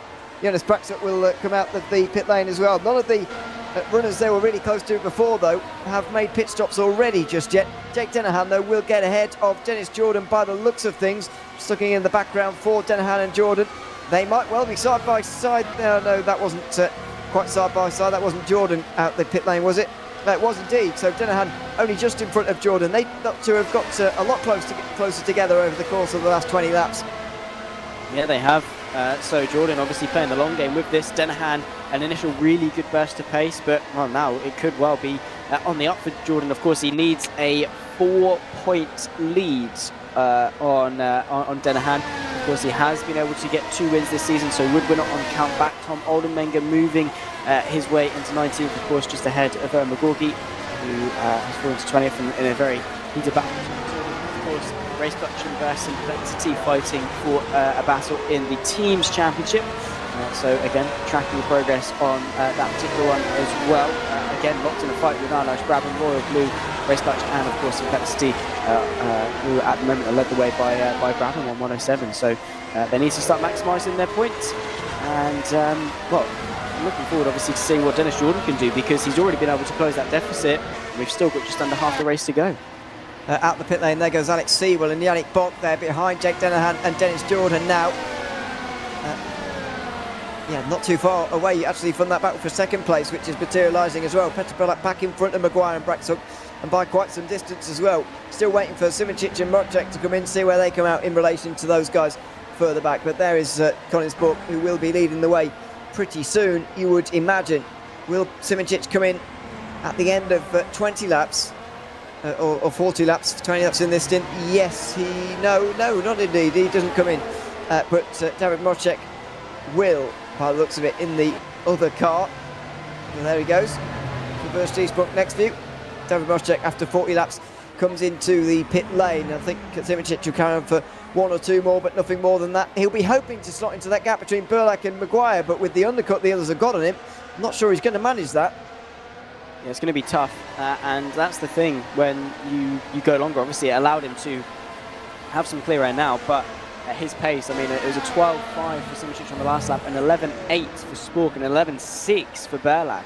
So, you know, we've got nearly a second difference between Simoncic and Belak in terms of pace, and considering they were only separated by about a second and a half when you know, Belak came in, it's going to be difficult for Simoncic to come out ahead of him. But well, obviously relative to that gap to Maguire, if it be so inclined, I think he might just be able to scrape it if he's able to sort of come in within, well, probably this lap, I'd imagine. But it is going to be tough for Simoncic, and well, it might just have to come down to just raw pace and hope that he's sort of emerging still in the slipstream of him. That's going to be the important thing, is that he doesn't have to use up more of his tyres to get himself back into contention. Well, that end of lap 41, 30 laps to go of the VCO World Championship 2023 season, and Colin Spork is back at the front all over again with Ioannis Simoncic into the pit lane. We are going to go to a replay in a couple of moments' time about something that's gone on out there on the circuit. Martin Mergley is now out of the race by the looks of things for R8G. And let's see what happened to him as he made his way into the pit lane, is it? Late on the brakes. Locks up, spins around, and front wing off. Awkward moment for Martin Mergley. Thankfully found himself off the racing line there, if you like, but awkward moment on what is an awkward pit entry.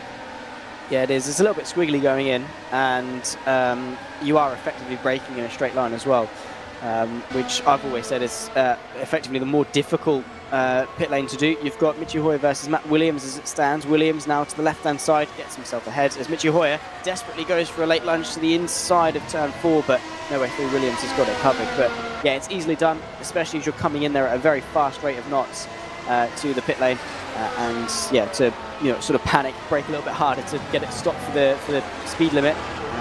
Lotte Rears went himself round and is now out of this race, which obviously isn't great news for RHG, as they want to get as many points as they can relative to TX3 in the Teams Championship, but TX3 have only got Bock anyway, so it's effectively now just a 1v1 between Maguire and Bock in their respective battles. And now we've got a battle once more established with Zedas Cam Roger, who's down to 19th now, but still in the points. Yeah, and he should be able to get ahead of Mercedes and Barbakov as well by the end of the race, especially Mercedes right now, who's still yet to pit, of course, for the second time this afternoon. Out of Junchgau they go, and up towards the line. Less than 30 laps remaining of the season, and Roger's going to go right round the outside here of Mercedes, who's making it absolutely clear he doesn't want to go into the pit lane at least, but he doesn't want to give the position over. DRS for Cam, and can't make his way around the outside, so he's just going to switch to the inside instead. And he just cut off the nose of Mercedes there, but the Valley Esports driver is struggling so much that it was an easy overtake in the end. Roger weaves around a little bit, not sure if he's saying sorry or whether he's displeased about what Mercedes did there in terms of defending, but anyway, they'll get on with their days. And the other, so far only one stopper is Sander Callas. He's down in 11th place right now and will probably be caught by Matthew Williams before he gets to come into the pit lane in about 5 or so laps time. For the rest of them, it's about a free-stop race, and it's somewhat about this second group where they can catch those guys who are fighting for second. Now headed by Peter Berlak all over again. Yeah, Berlak driving really nicely, but Simičić still in the mix. He did very nicely slot into that gap between Berlak and Maguire, and well, he has definitely got all the potential of finding his way back through on Berlak in the near future if he so feels inclined. Again, he's on the fresher tyres, should in theory be quicker, but has been going for that longevity. It'll only help him when they get to the mediums, because those around him, Maguire, Berlak, will have to conserve their mediums a little bit more. Simičić is going to have more of them to use because he's got less laps on them, so won't have to conserve them for longer. So I suppose that's what Simičić is going for, a late dash. I'd say it's going to be not enough laps for him to catch Sport. Maybe it will be, who knows? It just depends on how much those mediums drop off towards the latter portion of their stint. Simičić, as it stands, I'd say is probably the favourite for second in this battle. I think so. He holds the tactical and strategic advantage just for the moment.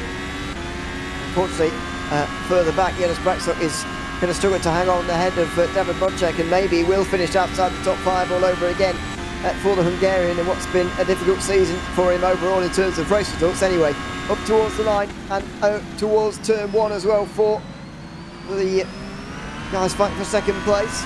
It's Peter Berlak, Jonas Simičić and Adam Maguire all in one line. As I said earlier, Berlak versus Simičić is a repeat of the 2020 World Championship fight that we saw come to a dramatic conclusion at the Japanese Grand Prix now over 3 years ago. Now they're fighting for second here in the Brazilian Grand Prix in 2023. It's 4-time Brazilian Grand Prix winner Peter Berlak looks to hang on to a podium place on the final day of the season. Still more than 20 laps remaining of it as well here in round 9 of the VCO World Championship for 2023. Jonas Braxton not far away from Darren Bodček. There is the fight for 5th place. It's a pretty foregone conclusion though. Bodček's through and Braxton could well get swallowed up by those behind as well. Yeah, easily. It could well happen. Braxton, to be fair to him, his pace has still been good. You know, considering how far into the race we are, there is still possibility for him to go forwards, but as you say, with Denahan, Jordan, potentially Siebel as well, and Bock as well, obviously all in that group, they could close and could spoil the day for Jonas Braxton and of course for Arnaud Brabant, who are still searching for a top 5 finish this season. This is their best chance yet, with Braxton really switched on, but it's not going to be plain sailing from here. It still takes a lot of hard work, I'd say, as you've also got that is Simičić finding his way past Peter Berlak, up now into second place. It wasn't too hard fought from Berlak, as Simičić was just very, very comfortably able to find his way through. He was. And that wasn't really fought over in the end. I think that sort of marks a difference now in the attitudes at this stage in the race, doesn't it really? Because earlier on in the race, Simičić was more than content to sit behind even Jonas Braxton in 4th place for a lot of this race, but now that has certainly changed. He's not willing to sit around and wait anymore. He wants to go for this. He wants to make up places, and at the moment he's going out and getting them. Into second he goes now ahead of Peter Berlak. He's going to maybe try and chase down Colin Sport, but that gap is 12 seconds with not quite as many laps to go. He needs to take about half a second a lap. Yeah, it's going to be a tough ask, but Simičić is going to have the fresher tyres in this race. It all depends on what Sport can do on all the undercuts to build the gap. And then, of course, I'd say it's dependent on who's the quicker driver today. Is it Spork? Is it Simičić? Both on their last championship wins have won that respective Brazilian Grand Prix. So obviously both of them know their way around the Interlagos circuit very well. But of course, toe-to-toe, those two, well, what we got in store for, I'd say that's a very good way to end this season and maybe set a precedent for next. You never know. I think it does lay down a good marker for Spork. realistically, who is going to be involved in the championship fight next season. You know, I mean, Dennis Jordan, Alex Siebel will probably be up there again, but Colin Spork is going to be one of those who will want to be fighting for the title again against the likes of Yoni Timoncic. Although it's always so difficult to predict this far out from a new season what's going to happen in the next one, of course. Because, I mean, who would have expected to see Jake Dennehan currently holding on to second place in the points at this stage in the season at the start? You know, he'd not finished inside the top 10 before this season, and then he went and won the Bahrain Grand Prix, very nearly won the Japanese Grand Prix as well. What a season he's had. There's going to be someone else like that in 2024 who really surprises us as well. I wouldn't be surprised at all, to be fair. I think there is a lot of talent in this grid, and a lot of that just is potential that needs to be unlocked, like what we had with Dennehan. He's had such a rapid rise. This time last year, of course, was competing in the Stock Pro Championship throughout the sort of the winter season, performed really well in that, and then obviously took the pre-season championship before we came into the 2023 FSR World Championship. Well, as we say, has took the win, has took a number of podiums, and so far is yet to finish outside the top 10, which is something that he'd never done, as you say, before this season. And well, now he's had a clean slate all of 23. So yeah, look out for Dennehan in the future. And well, who knows what's in store for him, because he is definitely a very, very good prospect going forwards. But as we say, you know, who is potentially the next Dennehan, the next Simoncic, or even the next Colin Spork, anyone like that? They're all there. They just need to harness what they've already got. Whoa. That was close. Cam Roger getting very close to the back of Stoyan Barbakov, but it's not happened for him on that occasion. Very nearly got straight into the back of the Royal Blue driver there, but thankfully they all got away with it and can continue on. So, Colin Spork still leads 11.5 seconds, and I mean, Simoncic is making a bit of an impression and is closing down that gap slightly, although on the last lap they were almost identical in the 1 minute 12.0s. Colin Spork is certainly in control of this race, isn't he? And I mean, we can even look back to lap 1 as to where he may have taken this race and shown to everyone that he wasn't going to let that race lead go either, because after all, he capitalised on the battling between Simoncic and Braxel on the opening lap, got to an immediate gap where he broke the DRS, and then just to push the advantage home from there. You can even, you know, draw this leading advantage that he's got right now right back to the very first lap of the race. Yeah, and that's what Spork really likes to do. He gets out the gates well, he builds a good 2, 3, 4 second gap like we saw in stint 1, and then just rides the wave essentially. He's then sort of out of the firing zone, can run and do exactly what he does best, which is control out in front. And once he's in control, it is hard to, you know, catch that gap back up. Of course, it is on an ever so slightly alternate strategy compared to Simoncic, where he pit a little bit earlier. It's going to make his last stint a little bit tough, but is it going to be 11.5 seconds tough? Potentially not. Colin Spork has just been on fire, and as I say, it all started, and from what you've said, it all started from that open lap, which obviously the race can't be won from the open lap, but you can definitely help yourself.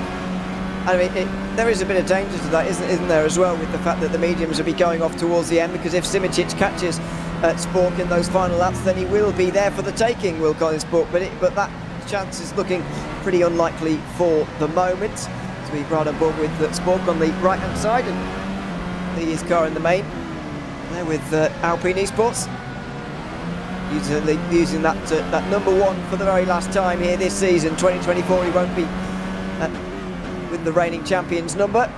He's put up a decent defence of his title, but it's only going to be 4th in the driver's standings for him at the end of the season. If things were to end as they are right now, Petr Birlek would gain 5 points at David Mocek, but he's 9 behind going into the day, and so wouldn't overtake him for 5th place.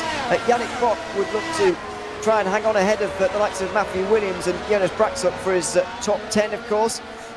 With Braxuk falling back now, Bock is looking pretty secure in that position for the moment. Adam Maguire being ahead of Jonas Braxuk might give him a top 10 in the standings a little bit later on in the day. Right now, he still needs another 3 or 4 points there to take that top 10 in the driver's standings. So minor battles going on up and down. The main one is for 2nd place. Dennehan still leads Jordan by 4 points. They are nose to tail now, though, for 7th. Yeah, they have closed in on each other throughout the race, and now Jordan has got a good rear gunner in the form of his teammate of Alex Siebel. These two, of course, have been teammates with each other for a long time, and definitely glue well together. That's been proved so far this season. Ferrari have showcased a lot of good pace, have between the two of them have only been outside of the top 10 once each, which is mighty good for them, and just goes to show their insane track record in the World Championship. But for Jordan, he needs to get past on Denahan, and that would obviously put him into 7th, which would only gain him 1 point. So then Jordan would need Denahan to stay 7th, while he finishes 4th, which is going to be tough for Jordan, but not impossible. I just think with every lap that goes past, there's another lap where Denahan could well see himself into 2nd in the championship. Yeah, just a little bit more money that comes with that as well, finishing in the 2nd place. Jordan's 3rd place is looking fairly secure right now, by the way. Only Mrocek can catch him, and he needs to win to do that, so that first part of the equation is not even happening, never mind the fact that Jordan would need to finish way down as well. So that's looking all right for Jordan. And overall for Scudder and Ferrari eSports as well, they came in today just in 2nd position ahead of Alpine eSports. They will be biting their nails about that one at the end of the day in the team's standings, of course. As of right now, they are losing that position to Alpine eSports, but Burlak still keeps going for these undercuts in these stints, doesn't he? And he's now 3rd. Just wonder whether these undercuts are going to catch up with him at the end of the race, whether Adam Maguire will replace him on the podium instead. I think that is a concern. It must be for Burlak, because obviously Alpine have gone for a very similar strategy, and the way it's worked for Spork has worked really well because he's got a gap to play with. He can work with that, whereas Burlak is caught in a very heated battle for that 2nd place, which doesn't really give him a lot of margin to move around with and fall back on if his tyres go off a little bit too early. So Burlak definitely is at threat of falling off the podium. Whether Mrocek can get involved and push Burlak to the back end of the top 5 is another thing, but I'd definitely say that when we approach that final medium stint to the end, which won't be in the near too distant future, it's going to be tough for Burlak to hang on, because obviously initially those mediums are going to be great and he might be able to build a bit of a gap, but as soon as they drop off, as soon as they hit the cliff, yeah, he's a sitting duck. He certainly is, and that's going to be a real problem in the latter portion of the race. Further back, Cam Roger is in 16th place still, Stallion Barbakov, and Robin Panzer in 18th for Race Clutch, just under a minute back from the current race leader Colin Spork, who has actually extended his margin again. It's almost as if he's toying with the opposition at the moment, just stepping on the gas towards the end of this one, with just around 23 laps to go, 27 laps to go at the... No, 17. Hang on, what are you on? Wow, dear me, that went all out the window, didn't it? Dear me. 17 laps to go at the line. Thankfully, there's, as Zach said to me before we went on there, thankfully there's no maths that has to be done today. But even the simplest of maths can't be done by this commentary move. Colin Spork is making his way around on lap 54 of the Brazilian Grand Prix with this race in hand at the moment. He's not led every lap because of his strategy, but if it was a bit different than he would have done, he certainly had the pace to, as Michi Hoyer tries to make his way through on Stavros Mercedes. It's been an odd strategy for Michi Hoyer today, and you just wonder whether it's really paid off for him, to be honest, because he's down in 20th. He will make his way past Mercedes right now, who is on very, very old tyres, and this two-stop strategy not working out for him really at all. Nah, not at all. Not too for Sander Callis. It's just... yeah, I didn't think it would work. Obviously, Michi Hoyer is going to be under threat from a counter-attack. How eager is Mercedes going to be? How capable is Mercedes going to be in order to find his way through? The answer to that is not very. Michi Hoyer into 19th place, but that's not where Hoyer would want to be whatsoever. He wants to be a lot further up than that. It's just not quite been his day in terms of raw pace. Still a couple points on the board, but yeah, definitely not enough to sort of match to his standards. He is a multiple-time race winner in the World Championship, and yeah, everyone has off days, but yeah, Hoyer, I think the fact that he's not been able to attend every round has definitely hurt him. I think maybe commitment hasn't been as high for Hoyer. He's not been able to put in as much time in practice, and as such has suffered from that. But despite that, I suppose still some decent points on the board, and still driving decently well. The potential definitely has been there, but you can tell there's more that Hoyer wants. Yeah, there definitely is. And hopefully we can see him return to the heights of 2021 as well, where he took the first 3 races of that season. Unfortunately, had that crash at the Dutch Grand Prix and never really recovered from it that season. And a bad start to 2022, pretty much wrote that one off, and 2023 I'm afraid not much better for him in the World Championship. There is one of his teammates for Merge Esports, David Mocek, running in 5th place at the moment, just hoping that he'll stay in front of Petter Burlak in the championship standings, because if Colin Sport wins this race, then he won't be able to stay in front of him unless he finishes in 2nd, and right now that's not looking especially likely right now, even if Simoncic provides him with some assistance. So 16 laps to go, including the one that we're on right now, which puts us in the medium stop window, and I was just about to ask you when we're going to see some drivers in. Well, the answer is right now. Adam Maguire pits first of those leaders. Does that give Adam Maguire a chance at a podium place today? Or does it hand it back to Petter Burlak? We were under the assumption that it would be Burlak pulling the trigger. Obviously, initially it'll work, but again, it depends, I suppose, on that drop-off point. How early are you going to hit the cliff? Obviously, we've got 15 laps, which is what Hoyer did in his first stint. That's when they had a full tank of fuel at the start of the race. So maybe, obviously, where they're a bit lighter now, maybe it's going to be a little bit easier. Maybe they won't even reach that cliff at all. Maybe he might get away with it. But the longer these guys go, the fresh their mediums are going to be. But the less time they're going to be able to use them, I suppose, is the payoff to that. I suppose we'll just have to wait and see how hard these guys fight for it. But Maguire pulling the trigger first. He has, fortunately for him, settled into some clean air, which is always a good start, and will be able to start this stint with the best foot forward. Hopefully so. This second group, unfortunately, haven't really been able to catch the first group fighting for 2nd place right now. They have caught Jonas Brax up very nearly, but even so, it's been a long chase for them, and it's been a forlorn one, unfortunately, for the likes of Jake Danahan, Dennis Jordan, Alex Siebel and Yannick Bock. And the Ferraris now changed places. Alex Siebel back through again. Not sure really the reasoning for allowing those two to exchange positions for now, but they have done.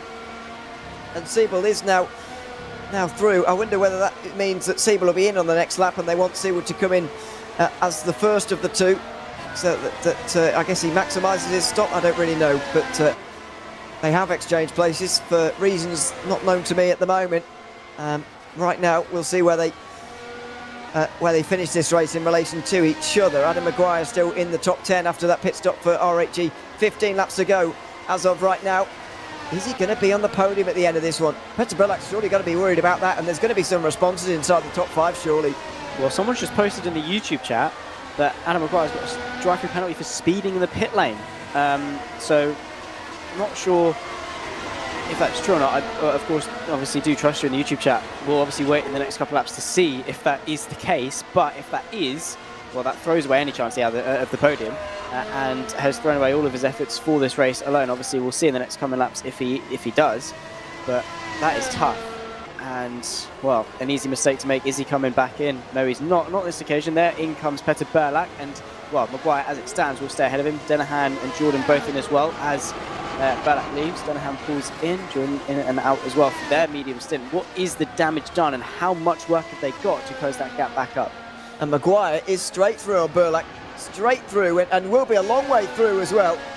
Adam Maguire is going to be in 2nd place here, very possibly ahead of Ewan Simoncic at the end of all this for RHG, and then he'll have some defending to do right at the end of the Brazilian Grand Prix.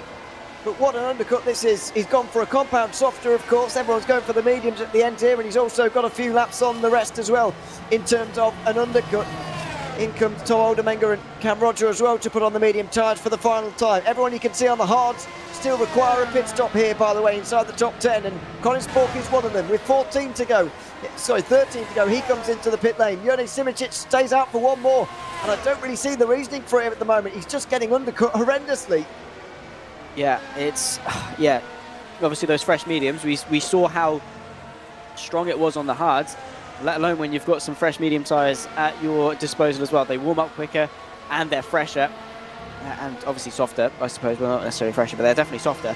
And David Mocek is in and out. Simoncic, I mean, he's going to be fresher than the rest of them, but he's also limiting the amount of laps that he's got on those fresh tyres, and that is going to be tough for him to close. Obviously, he's basically just making his life a lot harder for himself, but also he's giving himself better tools at his disposal in the form of fresher tyres. So we'll wait and see, of course, but the fact that Spork is in and out and only 10 seconds behind Simoncic basically tells me that Spork's won this race. Well, I think, yeah, I mean, even at the end of the first stint, that was looking quite likely. I think right now, even more so. The final corner, Junshao for Yone Simičić. Say final corner. It's not numbered as the final corner, but it basically is. Into the pit lane he comes now.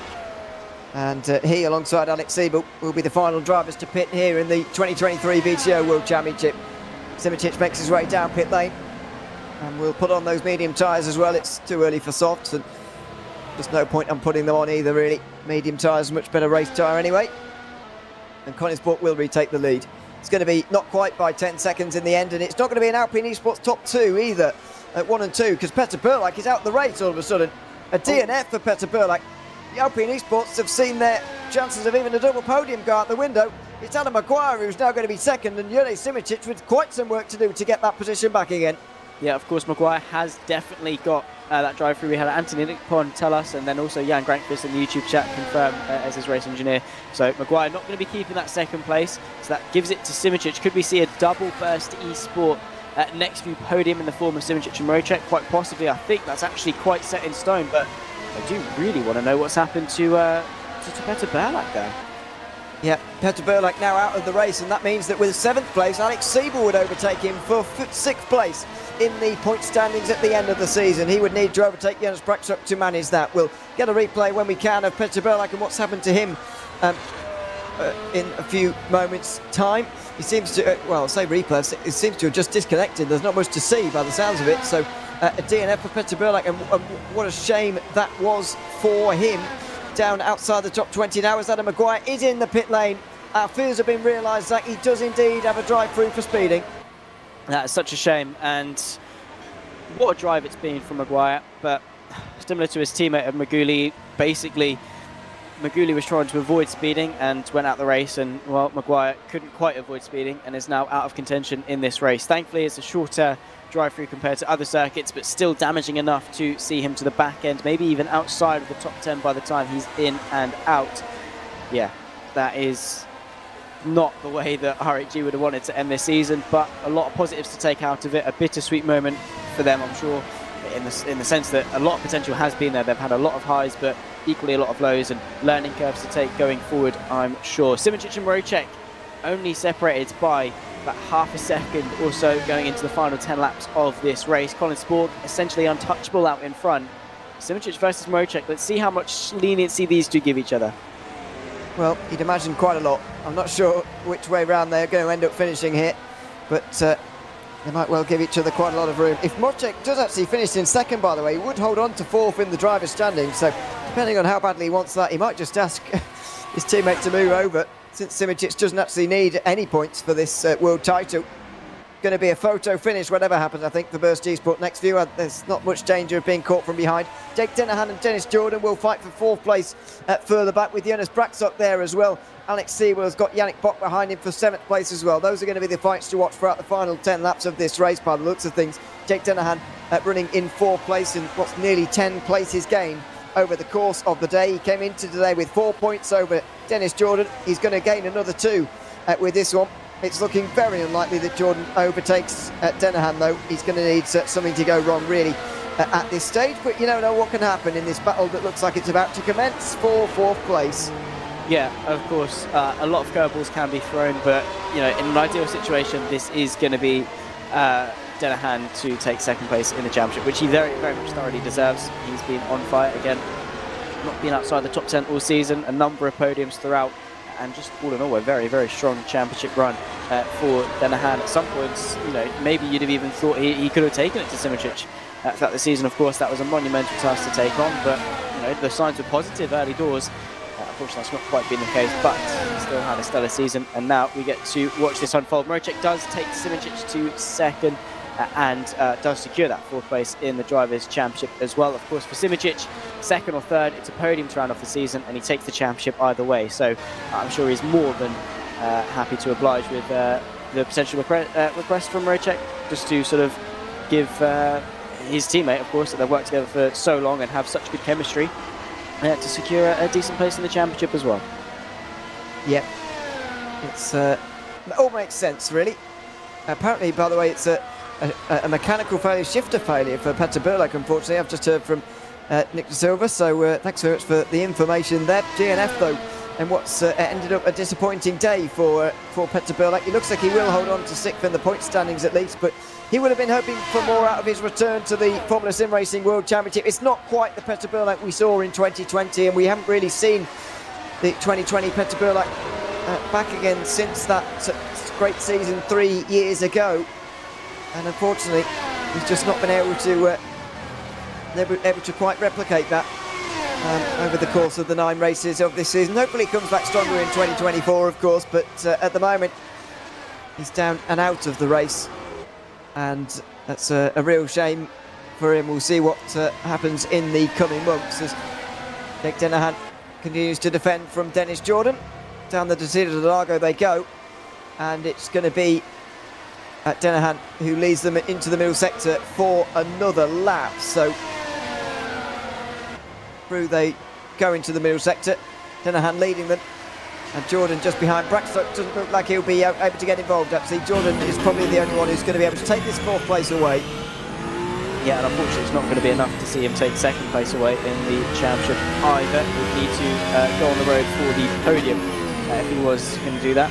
Even then, actually, if Dennehan finished 4th and Jordan finished 3rd, then obviously that wouldn't quite be enough for Jordan to take it. Obviously, he would need Dennehan to finish 5th, which he probably would if Jordan was able to overtake him. But yeah, basically what it means is that Dennehan, as long as he keeps it on the road, keeps it pointing the right way, it's his runner-up place in the championship to take. But that doesn't mean Jordan's not going to give him a fight all the way to the end. There they are, flying in formation, the 2 Burst eSports, that's the wrong one. Next few drivers of Mocek and Simicic, both giving each other a good battle to the end. Same to this battle here, Dennehan and Jordan practically pushing one another through the center S, and well, there you can firmly see Dennehan feeling the pressure.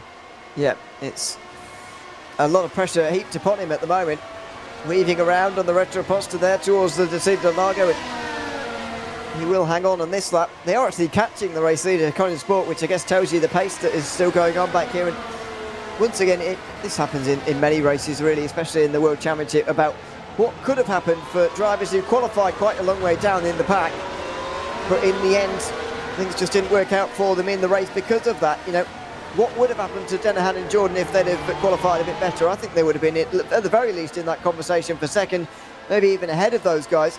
As Mitchy Hoyer now will have a lot of defending to do. He's the only one on the hard tyres in this stint of the race. Sander Callis' 2-stop strategy has gotten him into 11th, which I guess is a decent result, but it is probably the region of the order where he would have finished anyway.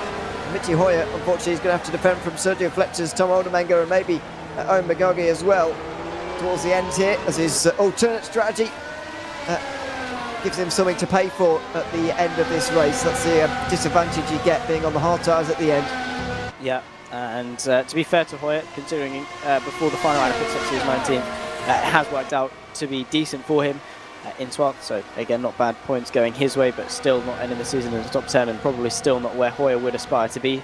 As we say, quite impressed with Callis making a 2-stop kind of viable, but obviously still not ideal in that regard. But still 11th place, not a bad way to end off the season whatsoever. Back to this fight though, into the final 5 laps of this race. It's Dennehan, Jordan, and Brackshot, not really separated by too much. Brackshot is only 5 tenths away from Brabham's first top 5 of the season. Will he be able to get there though? Somehow they've still not managed to get a top 5 all season long, and that it goes for Jonas Braxov as well, by the way. His best result, 6th place, back at the Spanish Grand Prix of Barcelona all those weeks ago, back at the end of May. Now he's looking to do it at the Brazilian Grand Prix on the other side of the world. Through with 5 laps to go as they cross the line here at Interlagos. He's looking a bit sprightly now, is Braxov actually. He was looking fairly done for earlier on in the race, especially through the 2nd and 3rd stints, but now looking on it again. Siebel is behind him, which could draw him away, but even so, he's got a chance here at the top 5 in the 6th team. He's not going to do it into the Desira de Largo this time, just getting closer, ever closer. Needs to hope that he's got the tyre wear as well in hand to keep pushing to the very end here, but he does have laps on his side. He will get at least one chance, you'd imagine, to make this move. Yeah, but time definitely is a luxury. It's not something to be taken for granted, so any opportunity he does get, he needs to seize. But yeah, what a close fight it's been. At one point, I didn't even think Jordan would get the chance earlier in this race. And, well, he's fought hard. Dennehan's good start has sort of given him that breathing room, but Jordan throughout the race has really had the consistency and the determination to bring his way back into contention. Brackstock as well, we keep an eager eye on him. Well, and he's also under pressure from Alex Siebel as well. So we've got 4 cars all in a fight, all wanting that position, but only a handful of laps left to go. Of course, only one of them can take the top spot in this train of 4th. And, well, Denahan thinks it's him, Jordan thinks it's him. Well, only one of them can do it. There is our race leader, of course, Colin Spork, who has been untouchable this entire race. He's led essentially from start to finish in sort of the net lead, at least. He's not led every lap per se, but you know, with the net lead and things, he's not been overtaken and put down to second on pure merit, that's for sure. And he, well, is just proving why he won the championship last season. Yeah. It's a different car, of course. Very different look to the World Championship as well. Hybrid on board for 2023. Different car, as I mentioned, but same old Colin Sport. He is still a very, very strong driver. And with 3 laps to go, he continues to lead the Brazilian Grand Prix. David Wojciech should come home second ahead of Jurnej Simicic. They've got quarter of a minute either side of them. Tate Denahan will have some defending to do in 4th. Dennis Jordan is just behind them. Then it's Jonas Brackstock. Then Alex Siebel and Yannick Bock. Matthew Williams is in 9th place, as Adam Maguire in 10th, and Richie Hoyer now 11th, ahead of Sander Kais, who is struggling on those medium tyres himself now as well. Maybe he is losing more places than he would have done had he gone for a free stop anyway. Of course, we'll never know, but 2-stop was never likely to really be as viable as it was 2 weekends ago. No, definitely not. It's just been too high of an attrition rate.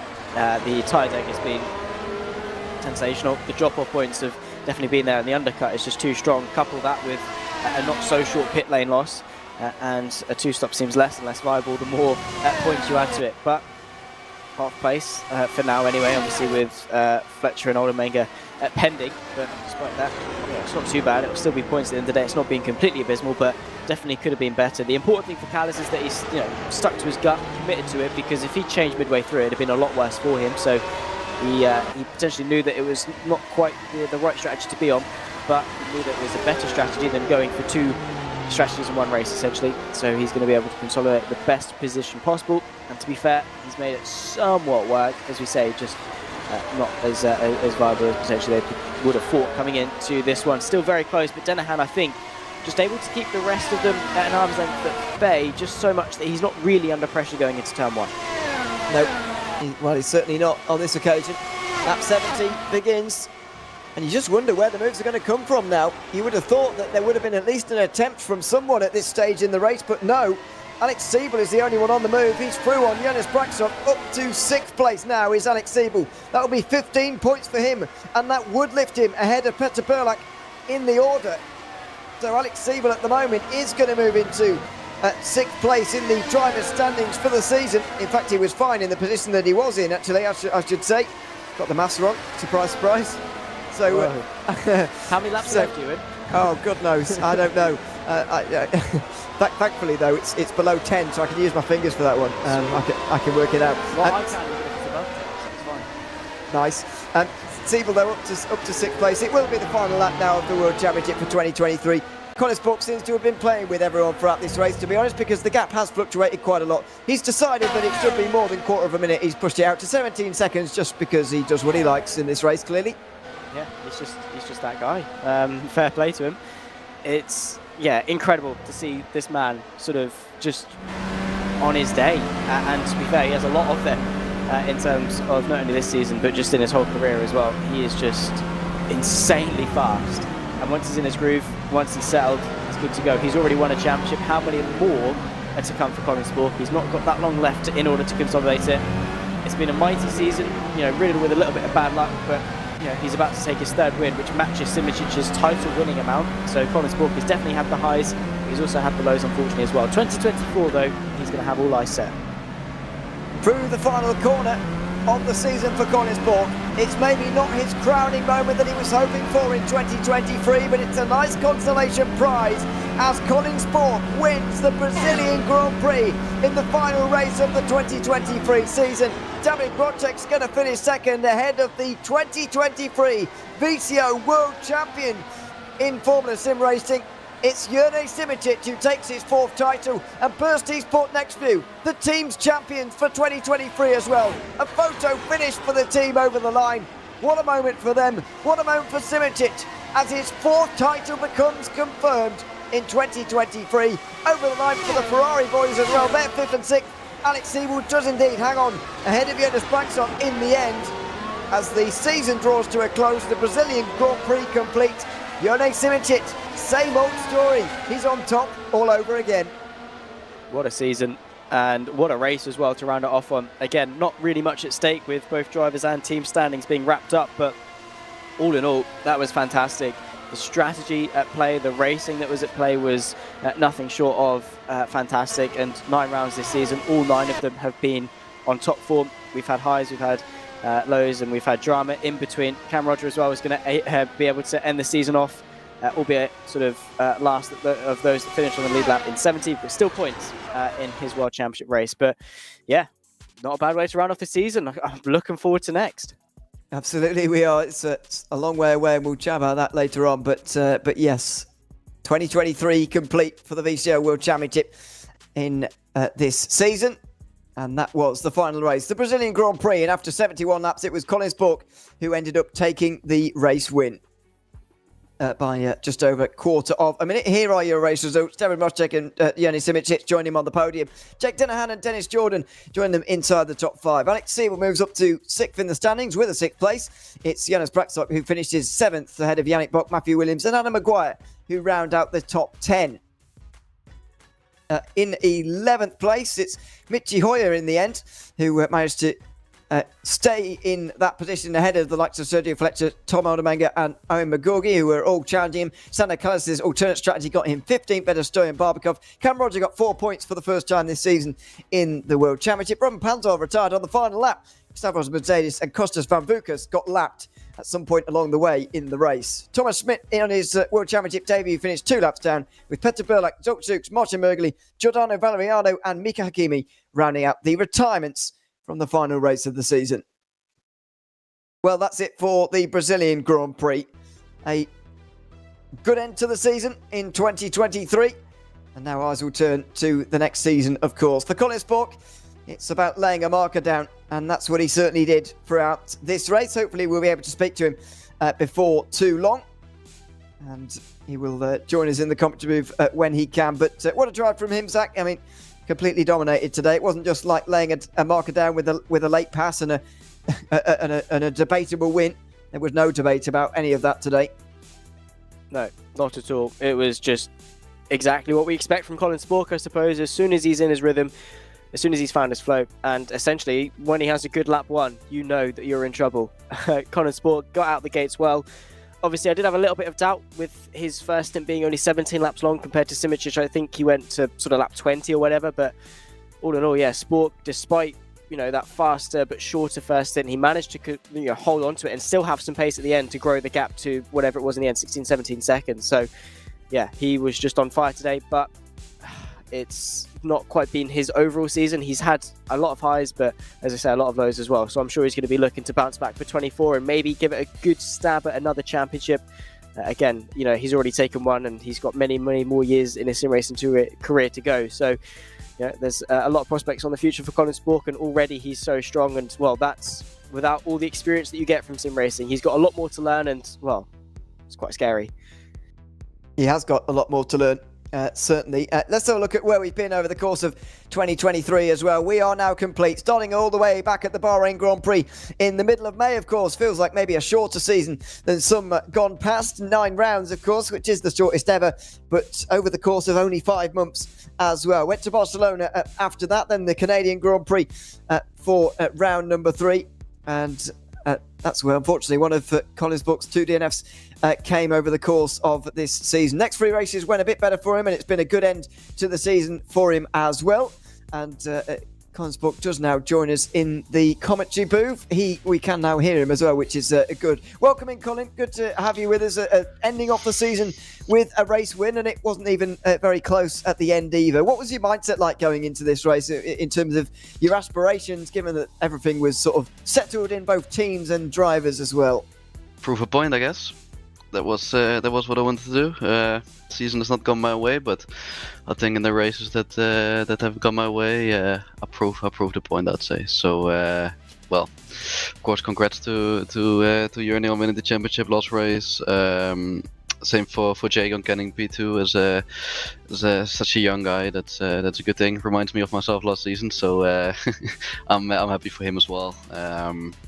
Unfortunate of me not getting ahead of David in the championship in the end because they let him get second. So the point difference was just too little. But well, it doesn't really matter anyway. I think it has been a season from ups and downs. I'm happy with the races that have gone well, that at least I haven't got crashed out or fucked up myself. But I would say I'm relatively satisfied with the good races. There's still more to come, and well, let's keep learning and let's keep it on for the future.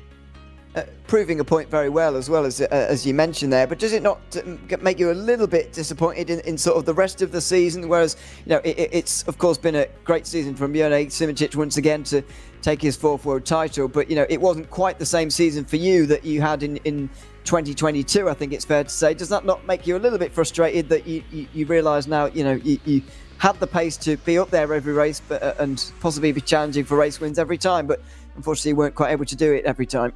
Yeah, I mean, of course, there's a lot of disappointment and frustration in that, but in another way, you need to be realistic and not look back at what could have been. It's just looking forward what can be, and like you say, I mean, the races the races that have gone well, I've smashed it out of the park and made, I think, a few of the biggest gaps that we've seen in this era. So, well, that's a good thing. And then the bad races is where you can learn the big stuff, and that's of course still a big journey for me to go towards. But I'm sure we'll conquer it and we'll come out on top in the end. Absolutely. Congratulations, Colin, on the win here tonight at the Brazilian Grand Prix, and thanks for chatting to us as well. Thank you very much, and thank you for the whole season as well, guys. Always been enjoyable to chat with you guys. So. Thanks very much. Congratulations on the win. In second place, just over 16 seconds behind, was David Mrocek, who picks up that 4th place, or keeps that 4th place in the driver's standings, I should say. 3rd podium of the season for you as well, David, to finish in second and to come across the line with your teammate at the end there. How pleased are you with this result in the end? Hello. Yeah, I'm pretty happy with that. Obviously, as you could see, there were some team decisions going on, so it was not like on a pure pace. Actually, I'm a bit disappointed that Petar and Adam had some issues along the way, because I was really looking forward for the last few laps. I think otherwise it would have been like very interesting finish. But yeah, I'm pretty happy with like calm and not very interesting last stint for me, I would say, because the result is pretty good. I know what you mean. We were looking forward to that battle for second as well, but sometimes these things don't quite materialise. In terms of the season overall, as I mentioned, you do finish 4th in the drivers' standings. You are top of the teams as well, of course, as you knew going into this one as well. Just tell us your thoughts on the season overall at the end of another season in FSR.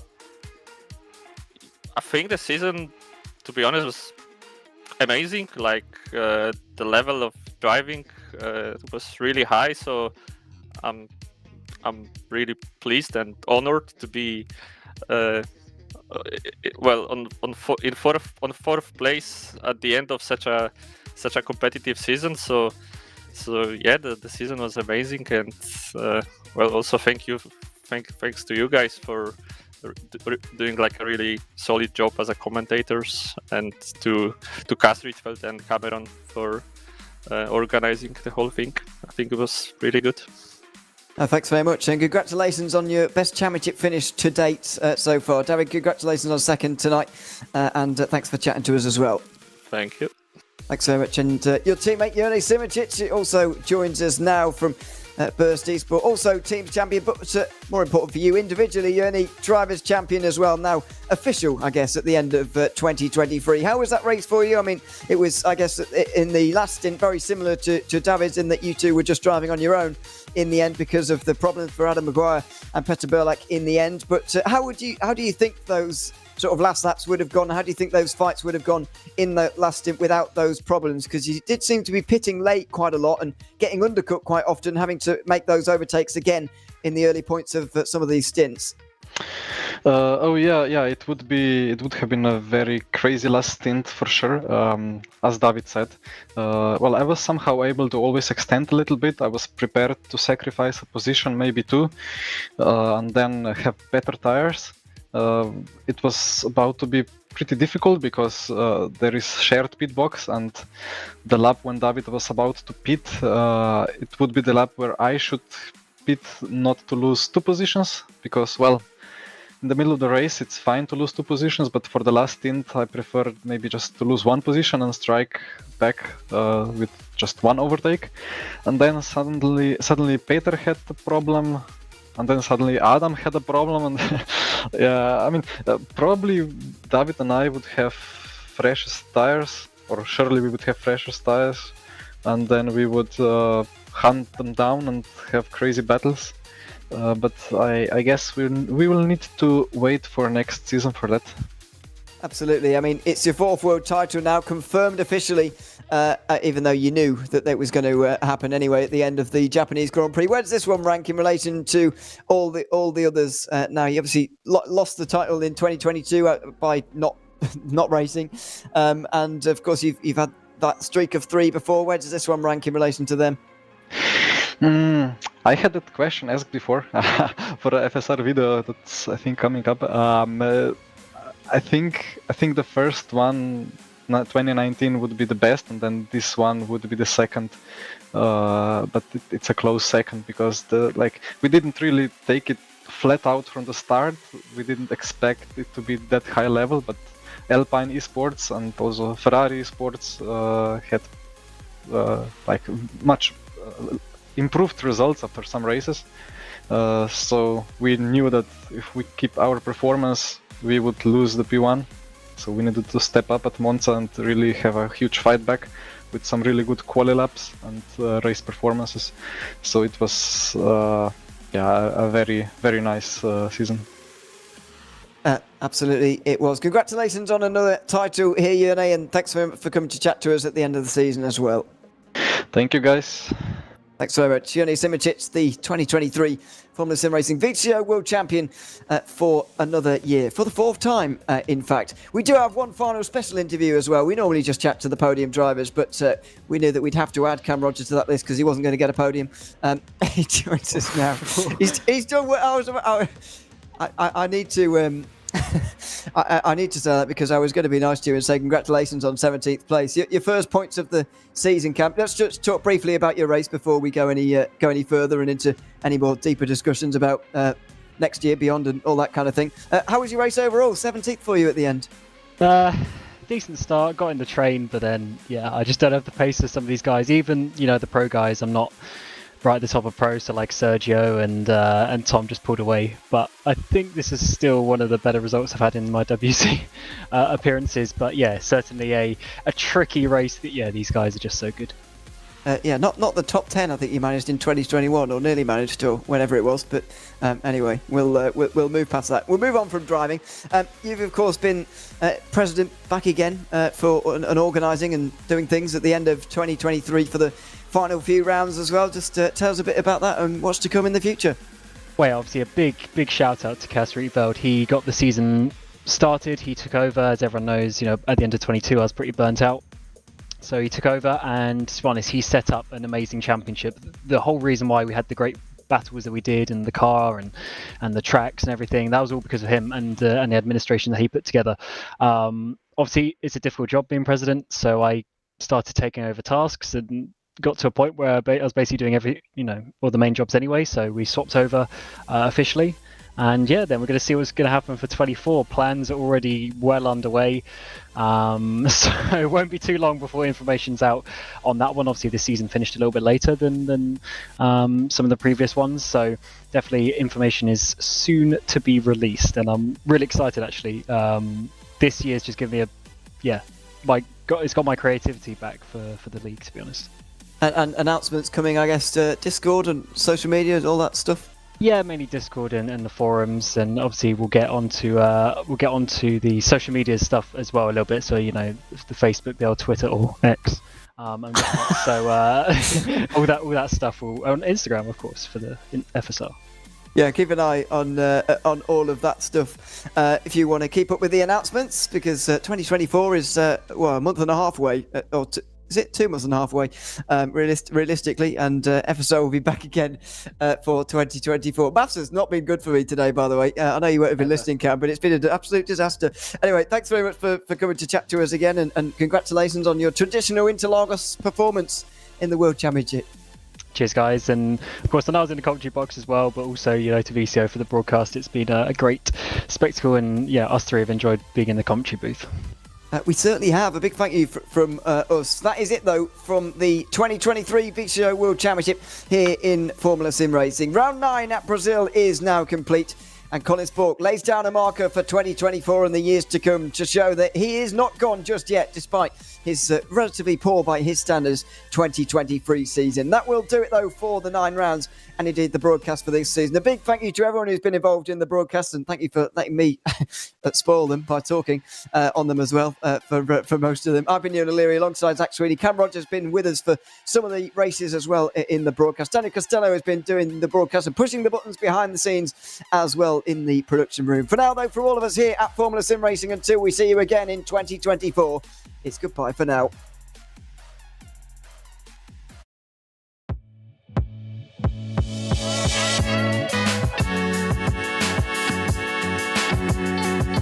It is none other than Rd.9 Simoncic going home with gold and the championship trophy. Rd.9 Simoncic, your 2020 world champion. Rd.9 Simoncic becomes a 3-time FSR world champion. We're ready to get underway for the 2023 VCO World Championship. Now it's Simoncic versus Denahan at the front. Simoncic is coming for the lead here. He's down the inside. Denahan will have to hang it right round the long way. He closes in. He's got enough hybrid to go for it. Simoncic with a late defence. It's down the inside for Denahan. It will be Jake Denahan to win the Bahrain Grand Prix. From 11th to 1st position, it's Rd.9 Simoncic. Brilliant in Barcelona. Winner of the Spanish Grand Prix for the very first time. Oh, Simoncic diving it down the inside already. Contact is made. Jordan and Simoncic bring it on. Dennis Jordan came out on top on the strategy, and he's going to come across the line to win the Canadian Grand Prix. Now we've got Rd.9 Simoncic looking to the outside of Dennis Jordan, who's going to be brave on the brakes. They nearly make contact. Simoncic the long way round, gets himself up in a second place. Rd.9 Simoncic is trying to do it. He's down the inside into turn 1. Jonas backs up, can't hold on. Oh no, Colin Spork's gone. Is Simoncic going to be going for it? I think he is. To the inside, he's going to go. The Italian Grand Prix goes to Rd.9 Simoncic. Simoncic needs to finish ahead of Denahan to take the title. Outside for Simoncic, he goes around, he tries to get the race win at the very end. Denahan's going to squeeze him, he's going for it into the final chicane. It's the outside line for the world title. Simoncic breaks later. Denahan, oh, he's got around, and Rd.9 Simoncic is going to win the VCO World Championship for 2023. He is the world champion for the 4th time.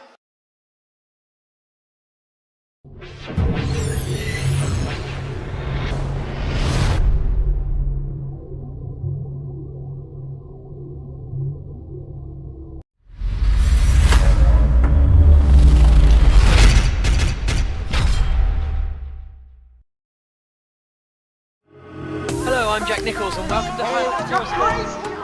He's going to break his world title.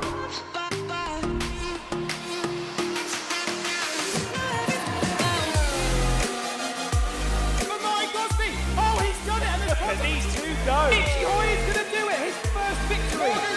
The World Championship is done. What a race it's been!